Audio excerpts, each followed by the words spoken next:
सबसे पहले तो एचएनआईज क्या होते हैं यही समझा दीजिए हमें। जिसके पास 8 से 10 करोड़ का पोर्टफोलियो है वो एचएनआई है, और जिसके पास 250 करोड़ का पोर्टफोलियो है वो अल्ट्रा एचएनआई है। पिछले दिनों एक रिपोर्ट आई थी जिसमें बताया गया कि पाकिस्तान में कितने बिलियनियर हैं और इंडिया में कितने बिलियनियर हैं। तो सर क्या करते हैं, कैसे ट्रेंड करते हैं, क्या काम होता है आपका इन लोगों के बीच में? 25 करोड़ 50 करोड़ या इससे भी आगे जाना है उन्होंने, तो फिर मेरा रोल आता है वहाँ पे। जिस तरह की एचएनआईज फैमिली होती है उसमें आप खासकर महिलाओं के ऊपर काम करते हैं, तो महिलाओं के ऊपर ही क्यों, इनके ऊपर क्यों नहीं? क्या होता है, इधर से तो इनकम अर्निंग आ रही है, हस्बैंड जो कमा रहे हैं, और वाइफ फिर उसको इन्वेस्ट करती है और फिर वो लोग नेक्स्ट लेवल पे चले जाते हैं। हम बहुत हायर पे बात कर रहे हैं, करेक्ट।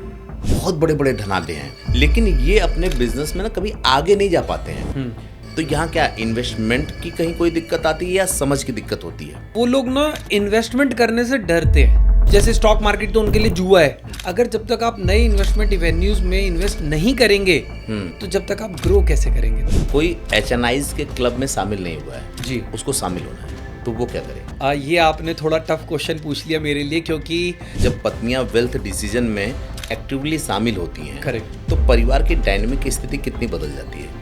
वहाँ पर क्वालिटी डिस्कशन होता है, और जब हस्बैंड वाइफ में क्वालिटी डिस्कशन होता है तो फिर ये बात तो आप सबसे ज़्यादा अच्छी तरह जानते हैं। तो सवाल तो फिर ये भी है ना कि जो 80% लोग बैठे हुए हैं उसमें भी बहुत से लोग बहुत अच्छा पैसा कमाते हैं, करेक्ट, लेकिन एचएनआईज बनने की तरफ क्यों नहीं बढ़ पाते हैं? वो लोग ना थोड़ा सा ना खर्चा ज़्यादा करते हैं। डेप्रिशिएटिंग असेट भी ले रहे हो और लोन पे ले रहे हो, डबल मार नहीं इसके बाद ट्रिपल मार भी है, उसके खर्चे भी है। हाँ, कहीं है आपके बारे में लिखने पढ़ने के लिए, आपकी वीडियोस के लिए? जैसे लिंक्डइन पे हम अवेलेबल हैं। आपने कम्युनिटी भी वही चुनी जहाँ पैसे वाले बहुत हो। 2 मिनट का कोई वीडियो देख के या शॉर्ट्स देख के क्या आपको लगता है कि कोई इतना बड़ा बन सकता है? इसके लिए टाइम, एनर्जी, मनी तीनों लगेगा।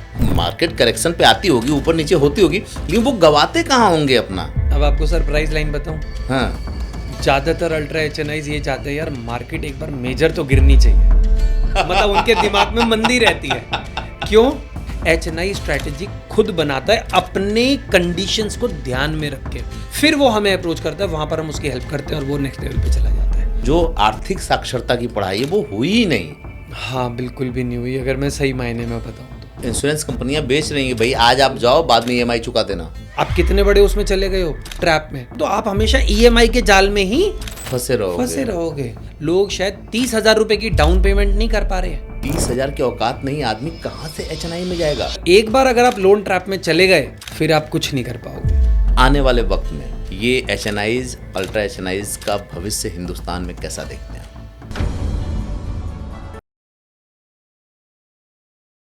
आपने वेल्थ पे, फाइनेंस पे बहुत से एपिसोड देखे होंगे, बट आज मैं आपको एक ऐसा एपिसोड दिखाने वाला हूं और बहुत कुछ ऐसा बताने वाला हूं जो शायद मैं ये मानता हूं कि 90% लोगों के लिए बिल्कुल नया होगा, क्योंकि ये मेरे लिए भी नया था। और मुझे आज ये पता चला कि अपने समाज में जो पैसे वाले लोग रहते हैं ना, उसमें भी कई कैटेगरी होती है, और एक कैटेगरी होती है एचएनआईज, जिसमें आप देखेंगे कि परिवार का हर आदमी जो है ना करोड़पति होता है, उसकी अपनी वेल्थ होती है। और उन लोगों के लिए जो वेल्थ ट्रेनर होते हैं वो बिल्कुल अलग होते हैं। वो ऐसे होते हैं जिनको आम आदमी एफोर्ड नहीं कर सकता। आज हमारे साथ हमारे एक ऐसे ही गेस्ट हैं जो आपको बहुत कुछ ऐसा बताने वाले हैं कि आप जिस वेल्थ क्रिएशन की तरफ जाने वाले हैं, इसको देखने और सुनने के बाद शायद आग लग जाए कि मुझे और बड़ा करना है, मैं तो यहीं तक सोच रहा था और आज मुझे पता चल रहा है कि इसका मतलब तो कुछ नहीं होता। मतलब करोड़, 2 करोड़, 4 करोड़, 50 करोड़ मतलब कुछ नहीं होता है, 100 करोड़ मतलब कुछ नहीं होता है। मैं ये संख्या बोल रहा हूँ, आपको सुनने में बड़ा अजीब लग रहा होगा कि अरे 50 करोड़ और 100 करोड़ का मतलब कुछ नहीं। जी हाँ, ऐसा ही है। जब हम बात करेंगे, आज हमारे साथ विजय कौशिक जी हैं जो वेल्थ कोच हैं, वेल्थ ट्रेनर हैं। किसके लिए? एचएनआईज के लिए। वो एचएनआईज जो 100 करोड़ 200 करोड़ की प्रॉपर्टी रखते हैं। और ये कहते हुए भी मुझे कोई गुरेज नहीं, मुझे लगता है कि इंडिया के सबसे हाई पेइंग जो ट्रेनर होंगे उसमें विजय कौशिक जी आते हैं। तो आइए स्वागत करते हैं और शुरुआत करते हैं और आपको कुछ नई चीज़ों से रूबरू करवाते हैं और आपके ज्ञान को थोड़ा और बढ़ाने की कोशिश करते हैं। Sir, thank you so much ये समय देने के लिए। Thank you, thanks for inviting me. ये जो मैं बोल रहा था इंट्रो में, अमूमन होता है कि शुरू में इंट्रो करता हूँ, तो मैं सही बोल रहा था जो कह रहा था? हाँ, बिल्कुल ठीक बोल रहे थे। तो सर, सबसे पहले तो एचएनआईज क्या होते हैं यही समझा दीजिए हमें। एचएनआईज होते हैं Mishra ji high net worth individuals. Okay. इसमें इंडिया के कंटेक्स्ट में अगर मैं आपको इसको एक्सप्लेन करूं तो जिनके पास 5 करोड़ का लिक्विड एसेट है, जैसे मान लो 5 करोड़ के शेयर्स हैं, हाँ, तो वो लोग एचएनआईज हैं। इसके बाद दूसरी कैटेगरी आती है अल्ट्रा एचएनआईज, जिनके पास 25 करोड़ का पोर्टफोलियो है, उनको अल्ट्रा एचएनआईज बोलते हैं। अच्छा। और ग्लोबल कंटेक्स्ट में अगर मैं बात करूं तो जिसके पास 8 से 10 करोड़ का पोर्टफोलियो है वो एचएनआई है, और जिसके पास 250 करोड़ का पोर्टफोलियो है वो अल्ट्रा एचएनआई है। ये ग्लोबल डेफिनेशन है, मगर इंडिया में जो डेफिनेशन है वो 5 करोड़ एचएनआईज और 25 करोड़ अल्ट्रा एचएनआईज। अभी जब आपके साथ बैठा ना तो थोड़ा सा दिमाग और घूम गया। मुझको याद आया कि पिछले दिनों एक रिपोर्ट आई थी जिसमें बताया गया कि पाकिस्तान में कितने बिलियनियर हैं और इंडिया में कितने बिलियनियर हैं। अब आपके बात से मुझको ये समझ में आ रहा है कि अभी तक तो मैं पैसे वाला सोचता था। अब एक केस स्टडी या एक रिपोर्ट मुझे याद आ रही है जिसमें ये कहा गया था कि हिंदुस्तान में कितने बिलियनियर हैं और पाकिस्तान में। उसमें देखा गया कि पाकिस्तान में तो कुछ भी नहीं है। करेक्ट। लेकिन एचएनआईज की डिफिनेशन सुनने के बाद मुझे ये जानने की इच्छा बढ़ गई है कि पूरी दुनिया में सबसे ज़्यादा एचएनआईज किस कंट्री के पास हैं? देखिए वो तो यूएस में ही है सबसे ज़्यादा तो। अच्छा। हाँ, इस मामले में भी आगे है। हाँ वो इस मामले में भी आगे है, मगर इंडिया भी कहीं पीछे नहीं है। हाँ। हम भी टॉप 5 में आते हैं। तो सर क्या करते हैं, कैसे ट्रेन करते हैं, क्या काम होता है आपका इन लोगों के बीच में? बेसिकली मेरा प्रोफाइल है उन लोगों को यहाँ से आगे की जो जर्नी उन्होंने करनी है। हाँ। देखिए होता क्या है, जब कोई रिटेलर होता है या अर्ली स्टेज में स्टार्ट करता है, हाँ। तो कहीं ना कहीं मानिए वो स्ट्रगल तो करता ही है, तो वो स्ट्रगल के लिए एक डिफरेंट माइंडसेट की ज़रूरत है। ठीक है। अब वो स्ट्रगल करके मान लो 5 करोड़ तक आ गया, ठीक है। एचएनआई बन गया इंडिया में। ठीक है। अब यहाँ से उसको आगे की जर्नी स्टार्ट करनी है, 25 करोड़ 50 करोड़ या इससे भी आगे जाना है उन्होंने। तो फिर मेरा रोल आता है वहाँ पे कि कौन कौन से टूल्स, कौन कौन से वेपन्स, कौन कौन से इन्वेस्टमेंट इंस्ट्रूमेंट उनके पता होने चाहिए और किस टाइप का माइंडसेट उनके पास होना चाहिए, क्योंकि अब वो माइंडसेट काम नहीं करेगा जो आपके पास रिटेल के टाइम पे था। अब यहाँ से अगर आपको अल्ट्रा एचएनआई की जर्नी स्टार्ट करनी है तो डिफरेंट माइंडसेट, डिफरेंट वेपन्स और डिफरेंट इंस्ट्रूमेंट ही काम करेंगे। इसमें भी मैंने एक चीज़ देखा है आपकी, जब मैं प्रोफाइल पढ़ रहा था तो उसमें ये लिखा हुआ था कि जिस तरह की एचएनआईज फैमिली होती है उसमें आप खासकर महिलाओं के ऊपर काम करते हैं। तो महिलाओं के ऊपर ही क्यों, इनके ऊपर क्यों नहीं?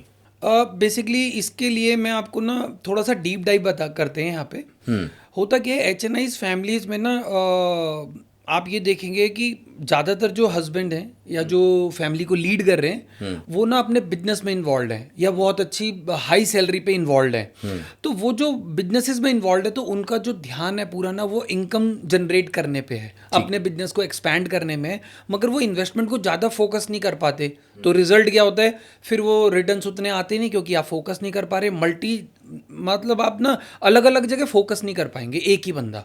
ठीक है। मगर अब क्या होता है कि वहाँ पर जो उनकी वाइफ होती हैं, जब वो उनको ये रिस्पॉन्सिबिलिटी देते हैं तो फिर क्या होता है, इधर से तो इनकम अर्निंग आ रही है, हस्बैंड जो कमा रहे हैं, और वाइफ फिर उसको इन्वेस्ट करती है, ग्रो करती है, और फिर वो लोग नेक्स्ट लेवल पे चले जाते हैं।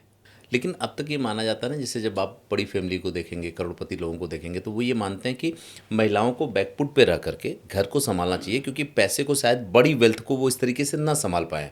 और पुरुष जो है, पुरुष प्रधान देश भी अपना, आपने देखा होगा सबसे पहले पुरुष को आगे रखते हैं।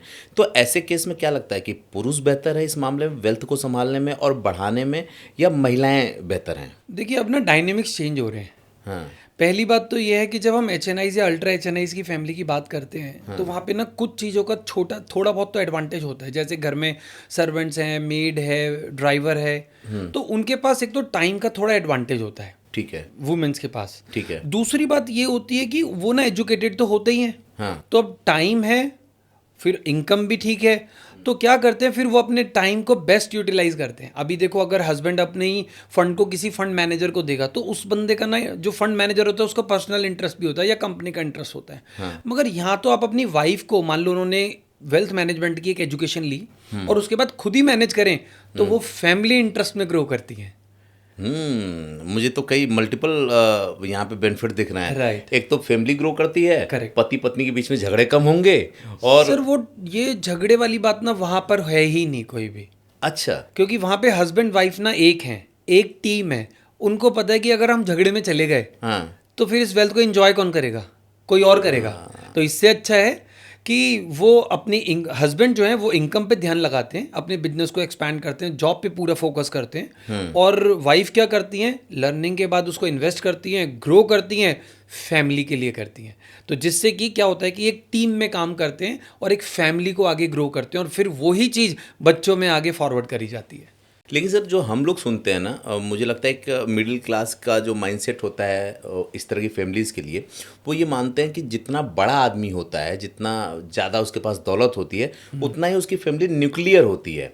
वो लोग बहुत ज़्यादा लोगों की अपने ऊपर लाइबिलिटी नहीं ओढ़ते। लोग कहते हैं भाई इनको क्या है, ये तो बहुत छोटी सी फैमिली होती है।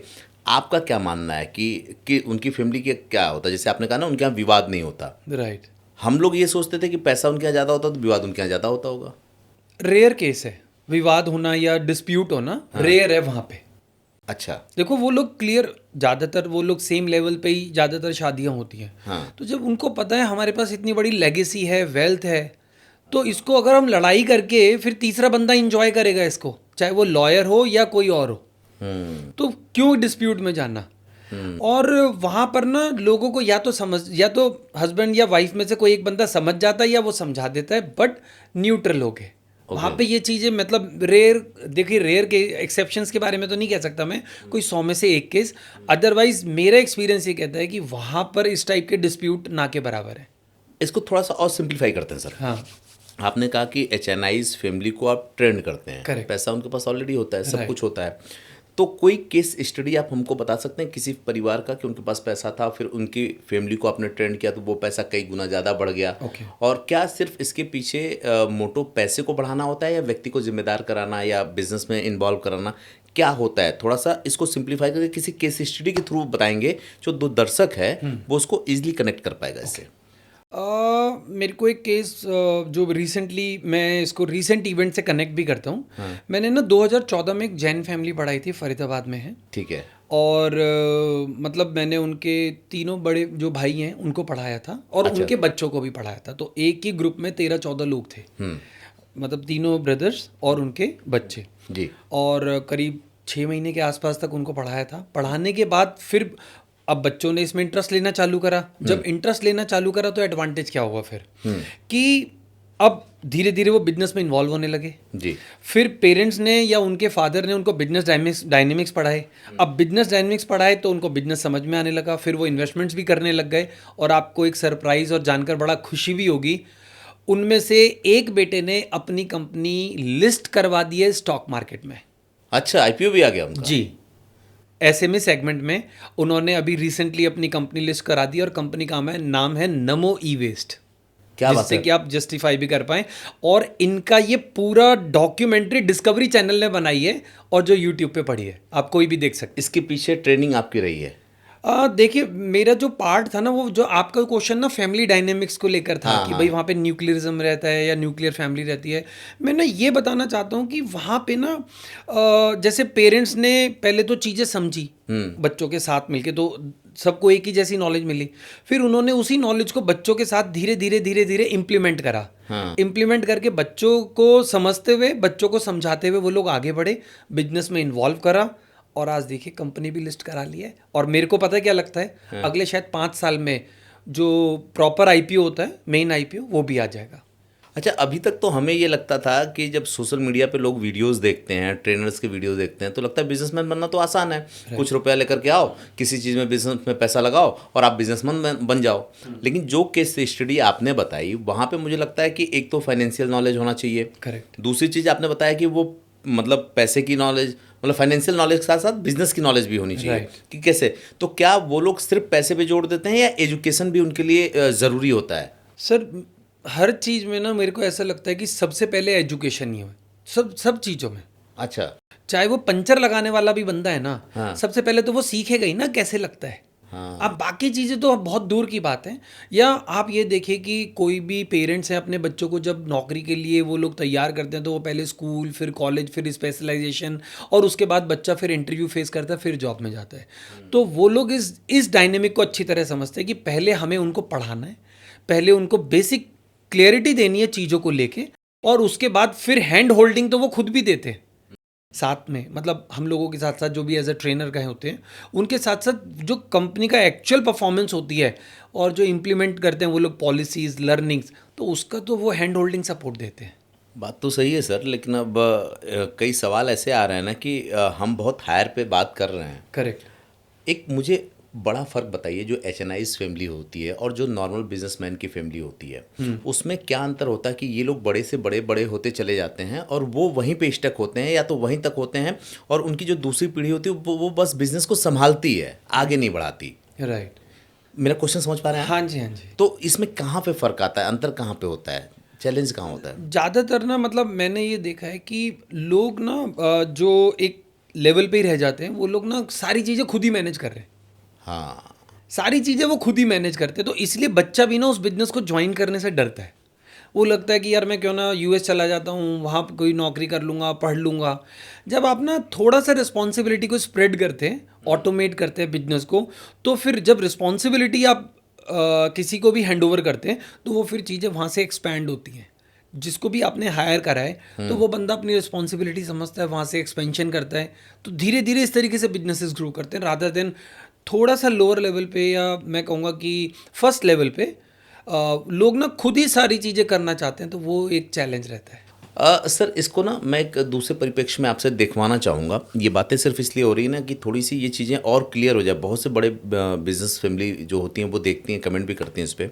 आप यात्राएं करते हैं, जब हम दिल्ली एनसीआर में होते हैं तो आईपीओ का नाम सुनते हैं, बिजनेस को नेक्स्ट लेवल पे लेके जाने की बात कर सुनते हैं, बैंक भी उनको बहुत कुछ देने को तैयार होता है। हम टीयर 2 सिटीज़ में चलते हैं। Correct. जैसे यूपी में आप जाएंगे पूरब में तो वाराणसी है, प्रयागराज है, गोरखपुर है और लखनऊ है, बहुत बड़े बड़े ढनाबे हैं।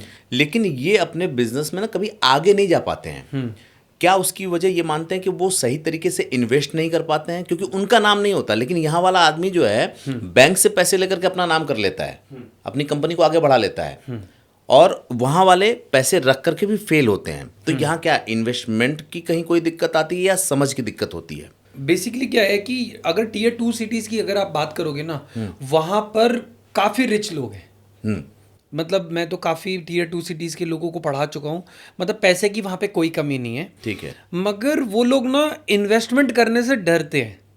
ओके। अब वो डरते क्यों हैं? क्योंकि उन्होंने काफ़ी मेहनत करके वो पैसा बनाया है। अब उनको लगता है कि मैं कहीं इन्वेस्ट करूँ तो कहीं ये रिस्क मतलब बहुत बढ़ जाएगा, ये पैसा ख़त्म ना हो जाए।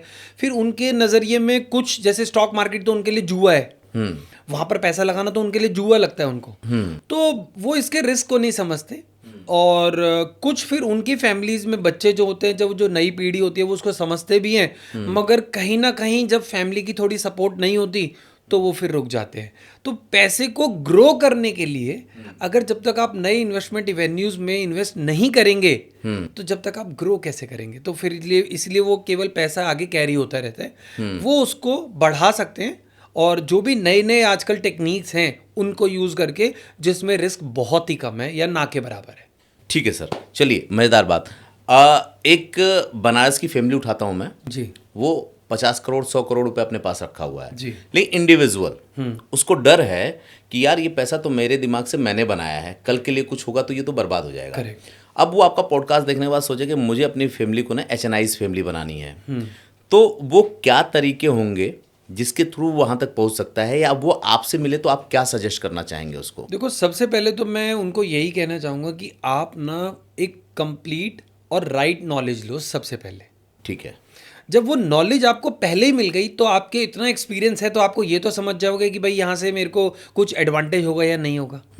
तो इस टाइप की जब लर्निंग आप ले लेते हैं तो आप कहीं ना कहीं एक आपको कंफर्ट आने लगता है। ठीक है। अब मैं थोड़ा सा डीप डाइव करता हूँ उन सभी लोगों के लिए जो टीयर 2 सिटीज़ में रहते हैं और इन्वेस्टमेंट करके अपने आप को एचएनआई से अल्ट्रा एचएनआई बनाना चाहते हैं। हाँ। जैसे आपने कहा भाई 5-10 करोड़ तो है ही है। हाँ। और आगे बढ़ना चाहते हैं, अगर वो इन्वेस्टमेंट करना चाहते हैं लाइक स्टॉक मार्केट में, म्यूचुअल फंड में, या गोल्ड के अंदर, या इसके अलावा भी कहीं पर भी, मैं आपके चैनल के माध्यम से उन सबको ये एक बात बताना चाहता हूँ कि वो लोग अपने इक्विटी पोर्टफोलियो का इंश्योरेंस कर सकते हैं।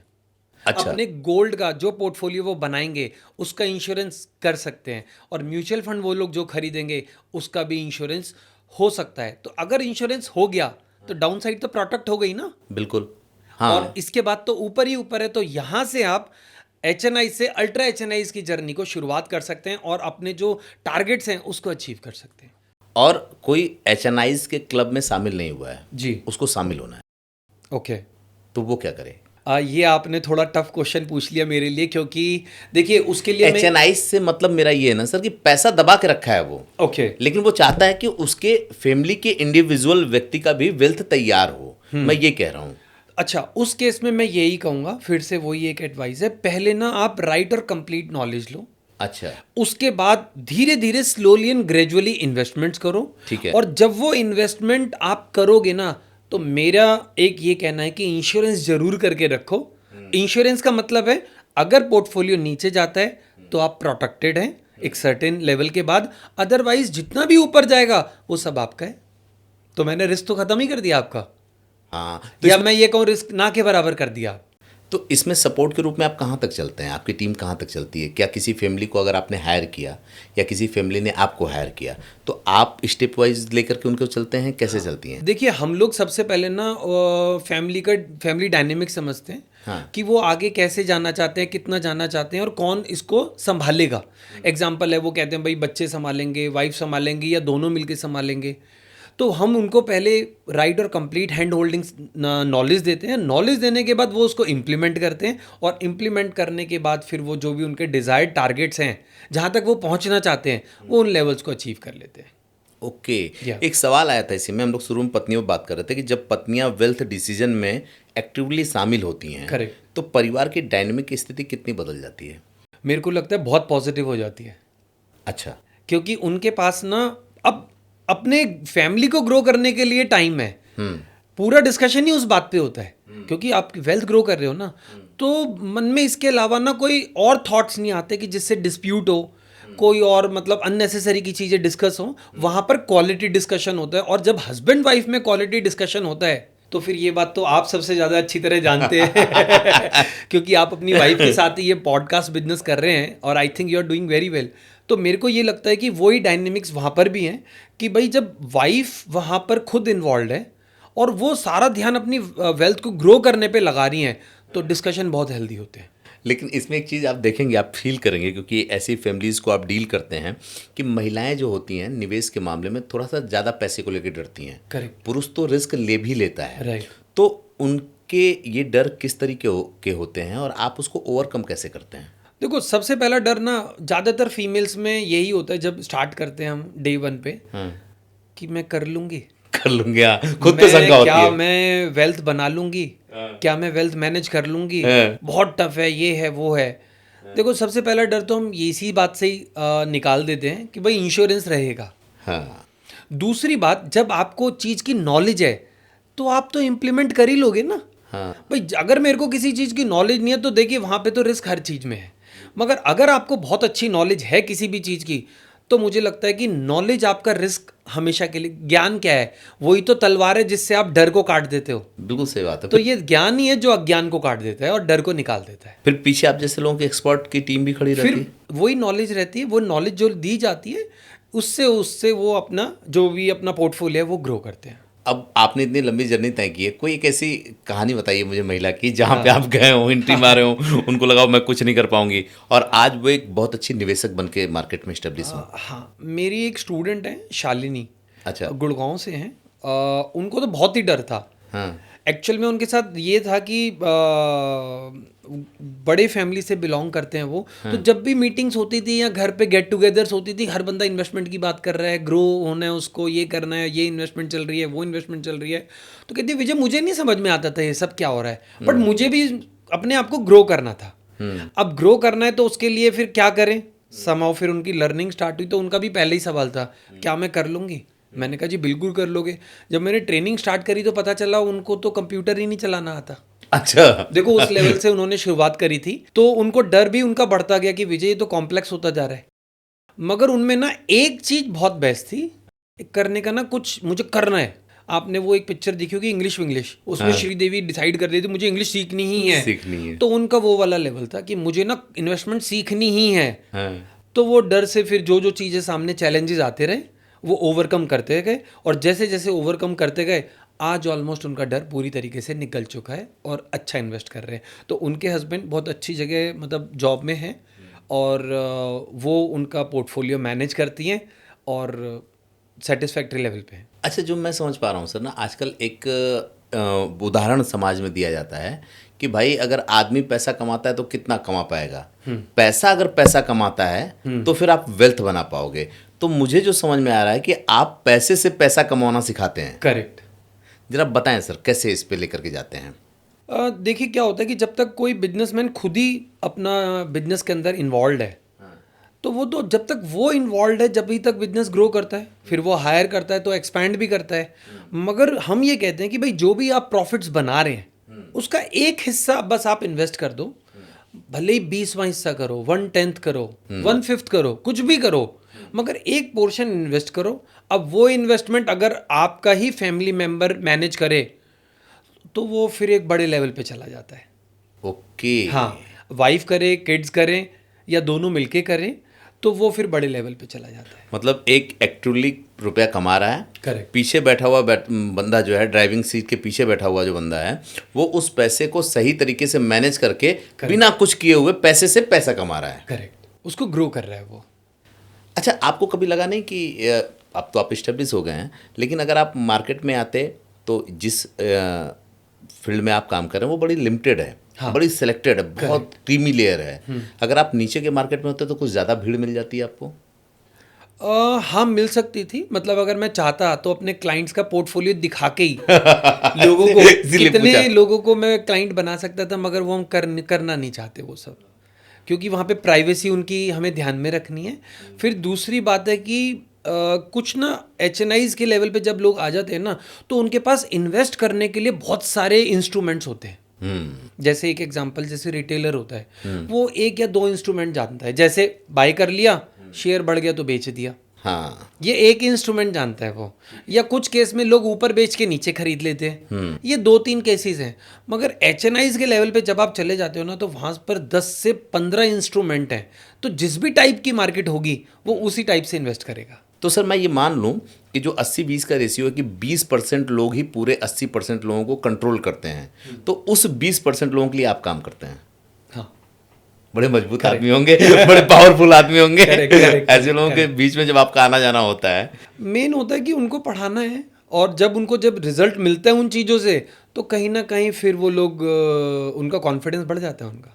सर सवाल तो फिर ये भी है ना कि जो 80% लोग बैठे हुए हैं उसमें भी बहुत से लोग बहुत अच्छा पैसा कमाते हैं, करेक्ट। लेकिन HNIs बनने की तरफ क्यों नहीं बढ़ पाते हैं? मिश्रा जी, इसके अंदर ना एक चैलेंज पता है क्या होता है? हाँ, वो लोग ना थोड़ा सा ना खर्चा ज़्यादा करते हैं। खर्चा ज़्यादा करते हैं। और जैसे मान लीजिए कोई बंदा है, अच्छे लेवल पे है, CEO है, बड़ी अच्छा पैकेज भी है, हाँ, मगर उनके फिर वही वाला लाइफस्टाइल है, वही वाले खर्चे हैं। शायद उन्होंने घर भी लिया होगा, तो अब आप नॉर्मल बंदा 2 करोड़ का घर लेगा, वो 10 करोड़ का घर लेंगे, 20 करोड़ का घर लेंगे, तो उसमें भी फिर लोन होता है। नॉर्मल बंदा 20 लाख की कार लेगा, वो 2 करोड़ की कार लेंगे, तो वहाँ पे भी लोन आ जाता है। तो हम वहाँ पर ये हेल्प करते हैं अर्ली स्टेज में। कुछ लोग कभी जुड़ जाते हैं तो हम कहते हैं कि भैया पहले कुछ सर्टेन लेवल्स हैं, आपको वो अचीव करने ही पड़ेंगे।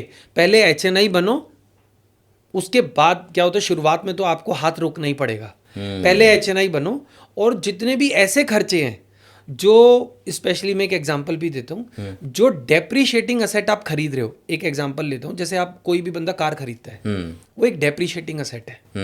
15 साल या 10 साल में गाड़ी खत्म हो जाएगी, और आप डेप्रीशिएटिंग असेट भी ले रहे हो और लोन पे ले रहे हो। डबल मार नहीं, इसके बाद ट्रिपल मार भी है, उसके खर्चे भी हैं। हाँ, रोज के खर्चे हैं। तो एक गाड़ी जो आपने 10 लाख रुपए की ली है, वो कितने की पड़ेगी, आप ये भी तो देखो। तो हम ये एडवाइस करते हैं जो अर्ली स्टेज में है कि बॉस पहले आप एक सर्टेन लेवल को अचीव करो, जो भी आप मन में डिसाइड कर रखा है, से 5 CR, 5-1 करोड़ का लेवल, एक बार आप वहाँ तक पहुँच जाओ, फिर आपको ऐसे खर्चों के बारे में सोचना नहीं पड़ेगा। कितनी मज़ेदार बात कही सर आपने कि आप पहले ये तय कर लो कि आपको जीवन में जिस लाइफ को जीना है उसके लिए एक सर्टेन अमाउंट मैं अचीव कर लूँगा, उसके बाद ही इन चीज़ों को लूँगा। करेक्ट। यानी कि आपके अंदर डबल फोर्स मारेगी, भाई ये चाहिए हमको तो पहले उसको पूरा कर लो। राइट। कहीं ऐसा तो नहीं कि ये पूरा का पूरा साइकोलॉजी का गेम है? साइकोलॉजी तो जी सबसे पहले ही मैटर करती है कि आपको कुछ करना है, यू हैव डिसाइडेड, और फिर आप उस तरफ बढ़ रहे हो, तो वो तो साइकोलॉजी तो सबसे पहले आती है वहाँ पे। सर अब ये भी बता दो आप कि HNIs की तरह सोचने का, उस तरफ जाने का माइंडसेट कैसा होता है, या कैसे बनाना पड़ता है, या वो कौन सी चीज़ होती है जो उस तरफ जाने के लिए अट्रैक्ट करती है आपको? देखिए, एक तो नॉर्मल सी बात है, अगर आपको अपनी फिटनेस के लिए कुछ करना है तो आप जाइए, दोस्तों को बुलाइए और क्रिकेट खेलिए गली में। ये तो एक नॉर्मल हाँ। हो गया। मगर आप दूसरी तरफ ये डिसाइड करते हैं कि मुझे ना वर्ल्ड कप जीतना है, ओ, तो देखिए इन दोनों में बहुत बड़ा अंतर है, लक्ष्य का बहुत बड़ा अंतर है। बहुत बड़ा। अब आपको सिर्फ फिटनेस के लिए, रोज इंजॉयमेंट के लिए खेलना है, पार्क में जाइए, गली में खेलिए, छत पे खेलिए, 2-4 लोग चाहिए, अंडा चाहिए या बॉल चाहिए और डंडा फट्टी कुछ भी चाहिए, बैट चाहिए नॉर्मल सा, उससे खेल लिए। ये तो एक रोज के टारगेट्स हैं। मगर एक जगह आपने ये डिसाइड कर लिया कि मुझे वर्ल्ड कप जीतना है क्रिकेट का, तो फिर माइंडसेट अलग हो गया। अब जैसे ही वो माइंडसेट सेट होता है तो उसी लेवल की आपको ट्रेनिंग चाहिए, फिर आपका माइंडसेट, डाइट, रूटीन, प्रैक्टिस सब कुछ चेंज हो जाता है, इक्विपमेंट्स भी चेंज हो जाते हैं। फिर आप बिल्कुल डेडिकेटेडली फोकस्ड होके रोज वही काम करते हैं, और उसके बाद फिर एक्चुअल फील्ड पे आपको खेलना भी है और विन भी करना है। देखिए कितने स्टेडियम में लोग होते हैं, उसके बाद आपको विन भी करना है। तो ये इसका तो डिफरेंस रहता है ये दोस्त, माइंडसेट का और स्ट्रैटेजीज का। आपकी बातें सुन के ना बहुत मोटिवेशन भी मिल रहा है। अगर कोई आम व्यक्ति सुनना चाहे, देखना चाहे, वो आपसे कैसे मान लीजिए उसको अभी एचएनआईज में नहीं आना है, लेकिन वो आपको फॉलो करके, आपकी इन बातों से सीख करके अपने माइंडसेट को ही डेवलप करना चाहता है, तो वो कैसे, कहीं है आपके बारे में लिखने पढ़ने के लिए, आपकी वीडियोज़ के लिए? जैसे लिंक्डइन पे हम अवेलेबल हैं ज़्यादातर, वहीं पे ही हमारा ज़्यादा आपने कम्युनिटी भी चुनी जहाँ पैसे वाले बहुत हो। देखिए शायद हमारी बात को वो समझ पाते हैं, ऐसा कह लीजिए आप, हम ज़्यादा, या हम उनकी बात को समझ पाते हैं, तो हमें लोग ज़्यादातर, आप हमें लिंक्डइन पे फॉलो कर सकते हैं। हाँ। और लिंक्डइन पे हम ज़्यादातर वहाँ पे चीज़ें डालते रहते हैं, तो कहीं ना कहीं आपको मोटिवेशन, माइंडसेट मिलेगा। और अदरवाइज़ कोई क्वेश्चन भी है तो वहाँ पूछ सकते हैं, तो विल रिप्लाई यू। आपको मैं विश्वास दिलाता हूँ कि इस एपिसोड को देखने के बाद ना बहुत से ऐसे लोग होंगे जो एचएनआईज की कैटेगरी में तो नहीं आते, लेकिन उनके दिमाग में ये हो जाएगा कि अब अपना अगला लक्ष्य ना एचएनआईज का ही है। मगर दोस्त उसके लिए फिर मेहनत, फोकस, डाइट, रूटीन, जिस तरीके से वर्ल्ड कप जीतने के लिए होता है ना, वैसे ही वेल्थ बनाने के लिए होता है, और इसके लिए पढ़ना भी पड़ेगा। ये भी मैं बता दूं, पूरी मेहनत होती है। ऐसा कुछ नहीं है कि भैया किसी ने ट्रेनिंग दे दी, आपने एक गिलास पानी पी लिया और हो गया, वेल्थ आ गई या नॉलेज आ गई। नो, बहुत ज़्यादा टाइम, एनर्जी और मनी तीनों लगेगा। तो उसके लिए सर रोड मैप की ज़रूरत होगी, और मुझे लगता है कि आपको सोशल मीडिया में कॉमन प्लेस पे भी आना चाहिए। बड़े लोगों के साथ तो डील कर ही रहे हैं आप। नहीं, डील तो कर रहे हैं, फिर मतलब मुझे ऐसा लगता है कि अभी तक हमने शुरुआत से ही एचएनआईज को पढ़ाया है। हाँ। तो कभी सोचा नहीं इस बारे में। इसलिए नहीं सोचा ना सर, जैसे मान लीजिए हम जैसे लोग भी हैं, हमें एचएनआईज के बारे में नहीं पता है, लेकिन अब हमारी भी भूख बढ़ेगी।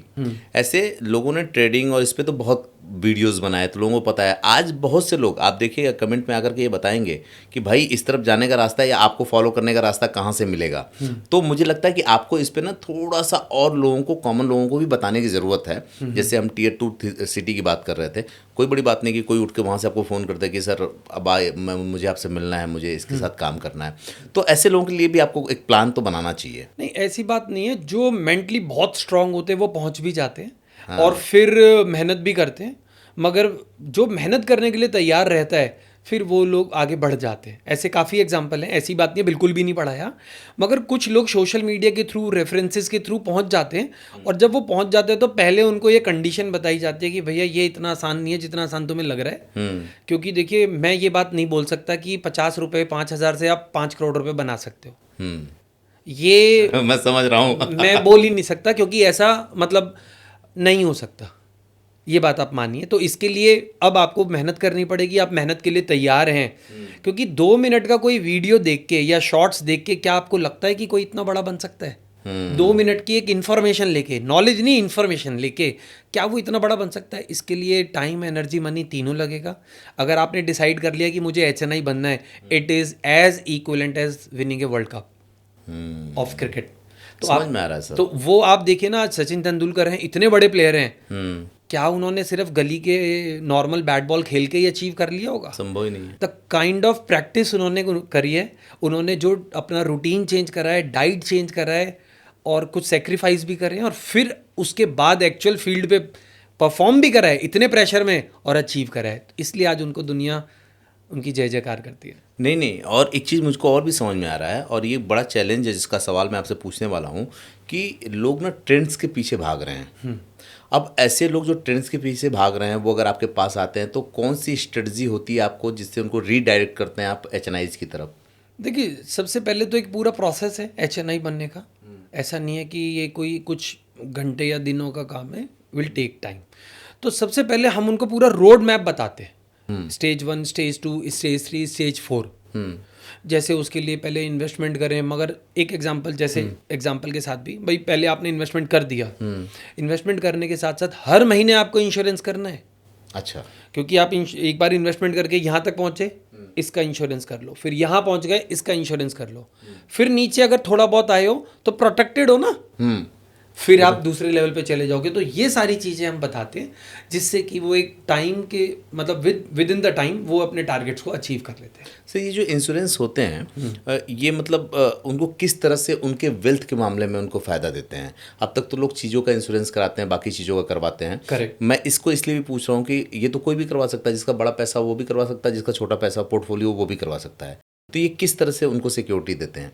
देखिए, इस पे एक डीप डाइव करते हैं और आपको मैं ये समझाता हूँ कि कैसे एक रिटेलर भी एचएनआई बन सकता है। ठीक है। इसको पहले मैं रिटेलर टू एचएनआई समझाऊंगा, फिर एचएनआई टू अल्ट्रा एचएनआई समझाऊंगा। ठीक है। मान के चलिए कोई बंदा इन्वेस्टमेंट करता रहता है और करते करते करते करते कुछ समय बाद वो 50 लाख तक पहुंच जाता है, या कुछ सालों बाद। ठीक है। मगर अगर वो स्ट्रैटेजी फॉलो कर रहा है तो गिरावट तो मार्केट में आएगी, ये तो आप मानते हो। हाँ। तो आज अगर वो 50 लाख पे है और उसने अपने इक्विटी पोर्टफोलियो का इंश्योरेंस कर रखा है, ठीक है, मान लो करेक्शन आ गई, लाइक 2008 में 65% का करेक्शन आया था। कहने का मतलब है 50 लाख का आपका इक्विटी पोर्टफोलियो 17 लाख का रह जाएगा, 33 लाख का लॉस हो रहा है। आपको इंश्योरेंस करीब करीब 28 लाख रुपए वापस कर देगा। अच्छा। 33 लाख का लॉस है, 28 लाख रुपए वापस आ गए। हाँ। और 17 लाख का पोर्टफोलियो अभी भी बचा हुआ है। हाँ। तो आप क्या करोगे? स्ट्रैटेजी है कि आप उस करीब 28 लाख को री इन्वेस्ट कर दो। री इन्वेस्ट करेंगे, क्योंकि उस वक्त तो सस्ते शेयर मिल रहे हैं। हाँ। 17 लाख के पहले थे, 28 लाख और डाल दिए, 28 और 17 45 लाख। अब जैसे ही चाहे 2008 के बाद मार्केट देख लो या 2020 के बाद देख लो, 4 से 5 गुना होना तो नॉर्मल सी बात है। 2.5 करोड़ रुपए बन गए। अब एक बात समझ में आई ना, और इसमें एक ब्यूटी समझी आपने? हाँ। अगर और डीप डाइव करूं तो ये जो 28 लाख रुपए हैं, ना आपने प्रॉपर्टी बेच के निकाले, ना आपने एफडी तोड़ के निकाले, ना आपने गोल्ड कर कहीं पे गिरवी रख के पैसे निकाले, ना घर वालों को डिस्टर्ब करके या उनके लिए आपने कोई फंड, कहते हैं ना इमरजेंसी फंड को विड्रॉ करके इन्वेस्ट करे। आपने सिस्टमैटिकली स्ट्रैटेजिकली इन्वेस्टमेंट करा, इंश्योरेंस करा, और जिस दिन मार्केट गिरा इंश्योरेंस ने अपना काम कर दिया। मजेदार बात ना कि ये एक लेवल की और आगे की बात है कि एचएनआई से अल्ट्रा एचएनआई कैसे लोग तेजी से बढ़ जाते होंगे। उनका तो लॉस ही नहीं होता होगा अगर वो इंश्योरेंस करा रखे। मार्केट करेक्शन पे आती होगी, ऊपर नीचे होती होगी, लेकिन वो गवाते कहाँ होंगे अपना। अब आपको सरप्राइज लाइन बताऊं? हाँ। ज़्यादातर अल्ट्रा एचएनआईज ये चाहते हैं यार मार्केट एक बार मेजर तो गिरनी चाहिए। मतलब उनके दिमाग में मंदी रहती है। क्यों? क्योंकि वो उनके लिए मौका बन जाएगा, और मौका बनते ही उनको पैसे भी मिल जाएंगे। अब बड़ा सिंपल सा एग्जांपल है, वहाँ पे 50 लाख थे। हाँ। मान लो एचएनआई पे 5 करोड़ रुपया है। हाँ। इंश्योरेंस कर रखा है, मार्केट में फिर करेक्शन आया, और इस बार 2020 वाली बात कर लेते। तो 2020 में करीब करीब 40% के आसपास की गिरावट आई थी, 40-45% की। तो आपका वही 5 करोड़ रुपया करीब 3 करोड़ रुपये रह जाएगा। तो इंश्योरेंस से फिर 1.5 करोड़ मिलेगा। तो 1.5 करोड़ को री इन्वेस्ट करो तो 4.5 करोड़ हो गया। वो 4.5 करोड़ रुपया, मैं कहता हूँ वहाँ से मार्केट तो बहुत बढ़ गई है, मैं कहता हूँ 3 टाइम्स भी हो गया, तो 15 करोड़ हो गए। ये तो आम आदमी जो रोज ट्रेडिंग में फंसा हुआ है, एसआईपी में फंसा हुआ है, वो तो इस गेम को कभी समझ ही नहीं पाएगा। सर मैंने कहा ना, एचएनआई देखो मैं बता देता हूँ, एचएनआई वो बंदा नहीं है जिसके पास केवल पैसा है। हाँ। एचएनआई वो है जिसके पास ना एक्चुअल में दिमाग है, वो ना दिमाग से चल रहा है, वो एक एक कदम को फूक फूक के रखता है। मैं आपको एक बड़ा डिफरेंस बता देता हूँ रिटेलर और एचएनआईज में। रिटेलर ना स्टॉक को चेज करता है, स्ट्रैटेजीज को चेज करता है। कोई यूट्यूब पे कुछ बता दे, कोई सोशल मीडिया पे कुछ बता दे, 1 मिनट में मुझे कुछ पता लग जाए, वो स्ट्रैटेजीज चेज करता है। एचएनआई स्ट्रैटेजी खुद बनाता है अपने कंडीशंस को ध्यान में रख के कि यार मेरे को यहाँ से आगे निकलना है, ये स्ट्रैटेजीज अगर मैं बना लूँगा तो ये सॉल्व हो जाएगा। फिर वो हमें अप्रोच करता है, वहाँ पर हम उसकी हेल्प करते हैं और वो नेक्स्ट लेवल पे चला जाता है। तो एक है स्ट्रैटेजीज को ढूंढ रहा है, एक है जो बना रहा है। जो स्ट्रैटेजीज को ढूंढ रहा है वो रिटेलर है, कोई 2 मिनट का कुछ बता दे तो मैं कुछ कर डालूँ। और एक बंदा खुद इनोवेट कर रहा है, तो उन दोनों में जमीन आसमान का अंतर है।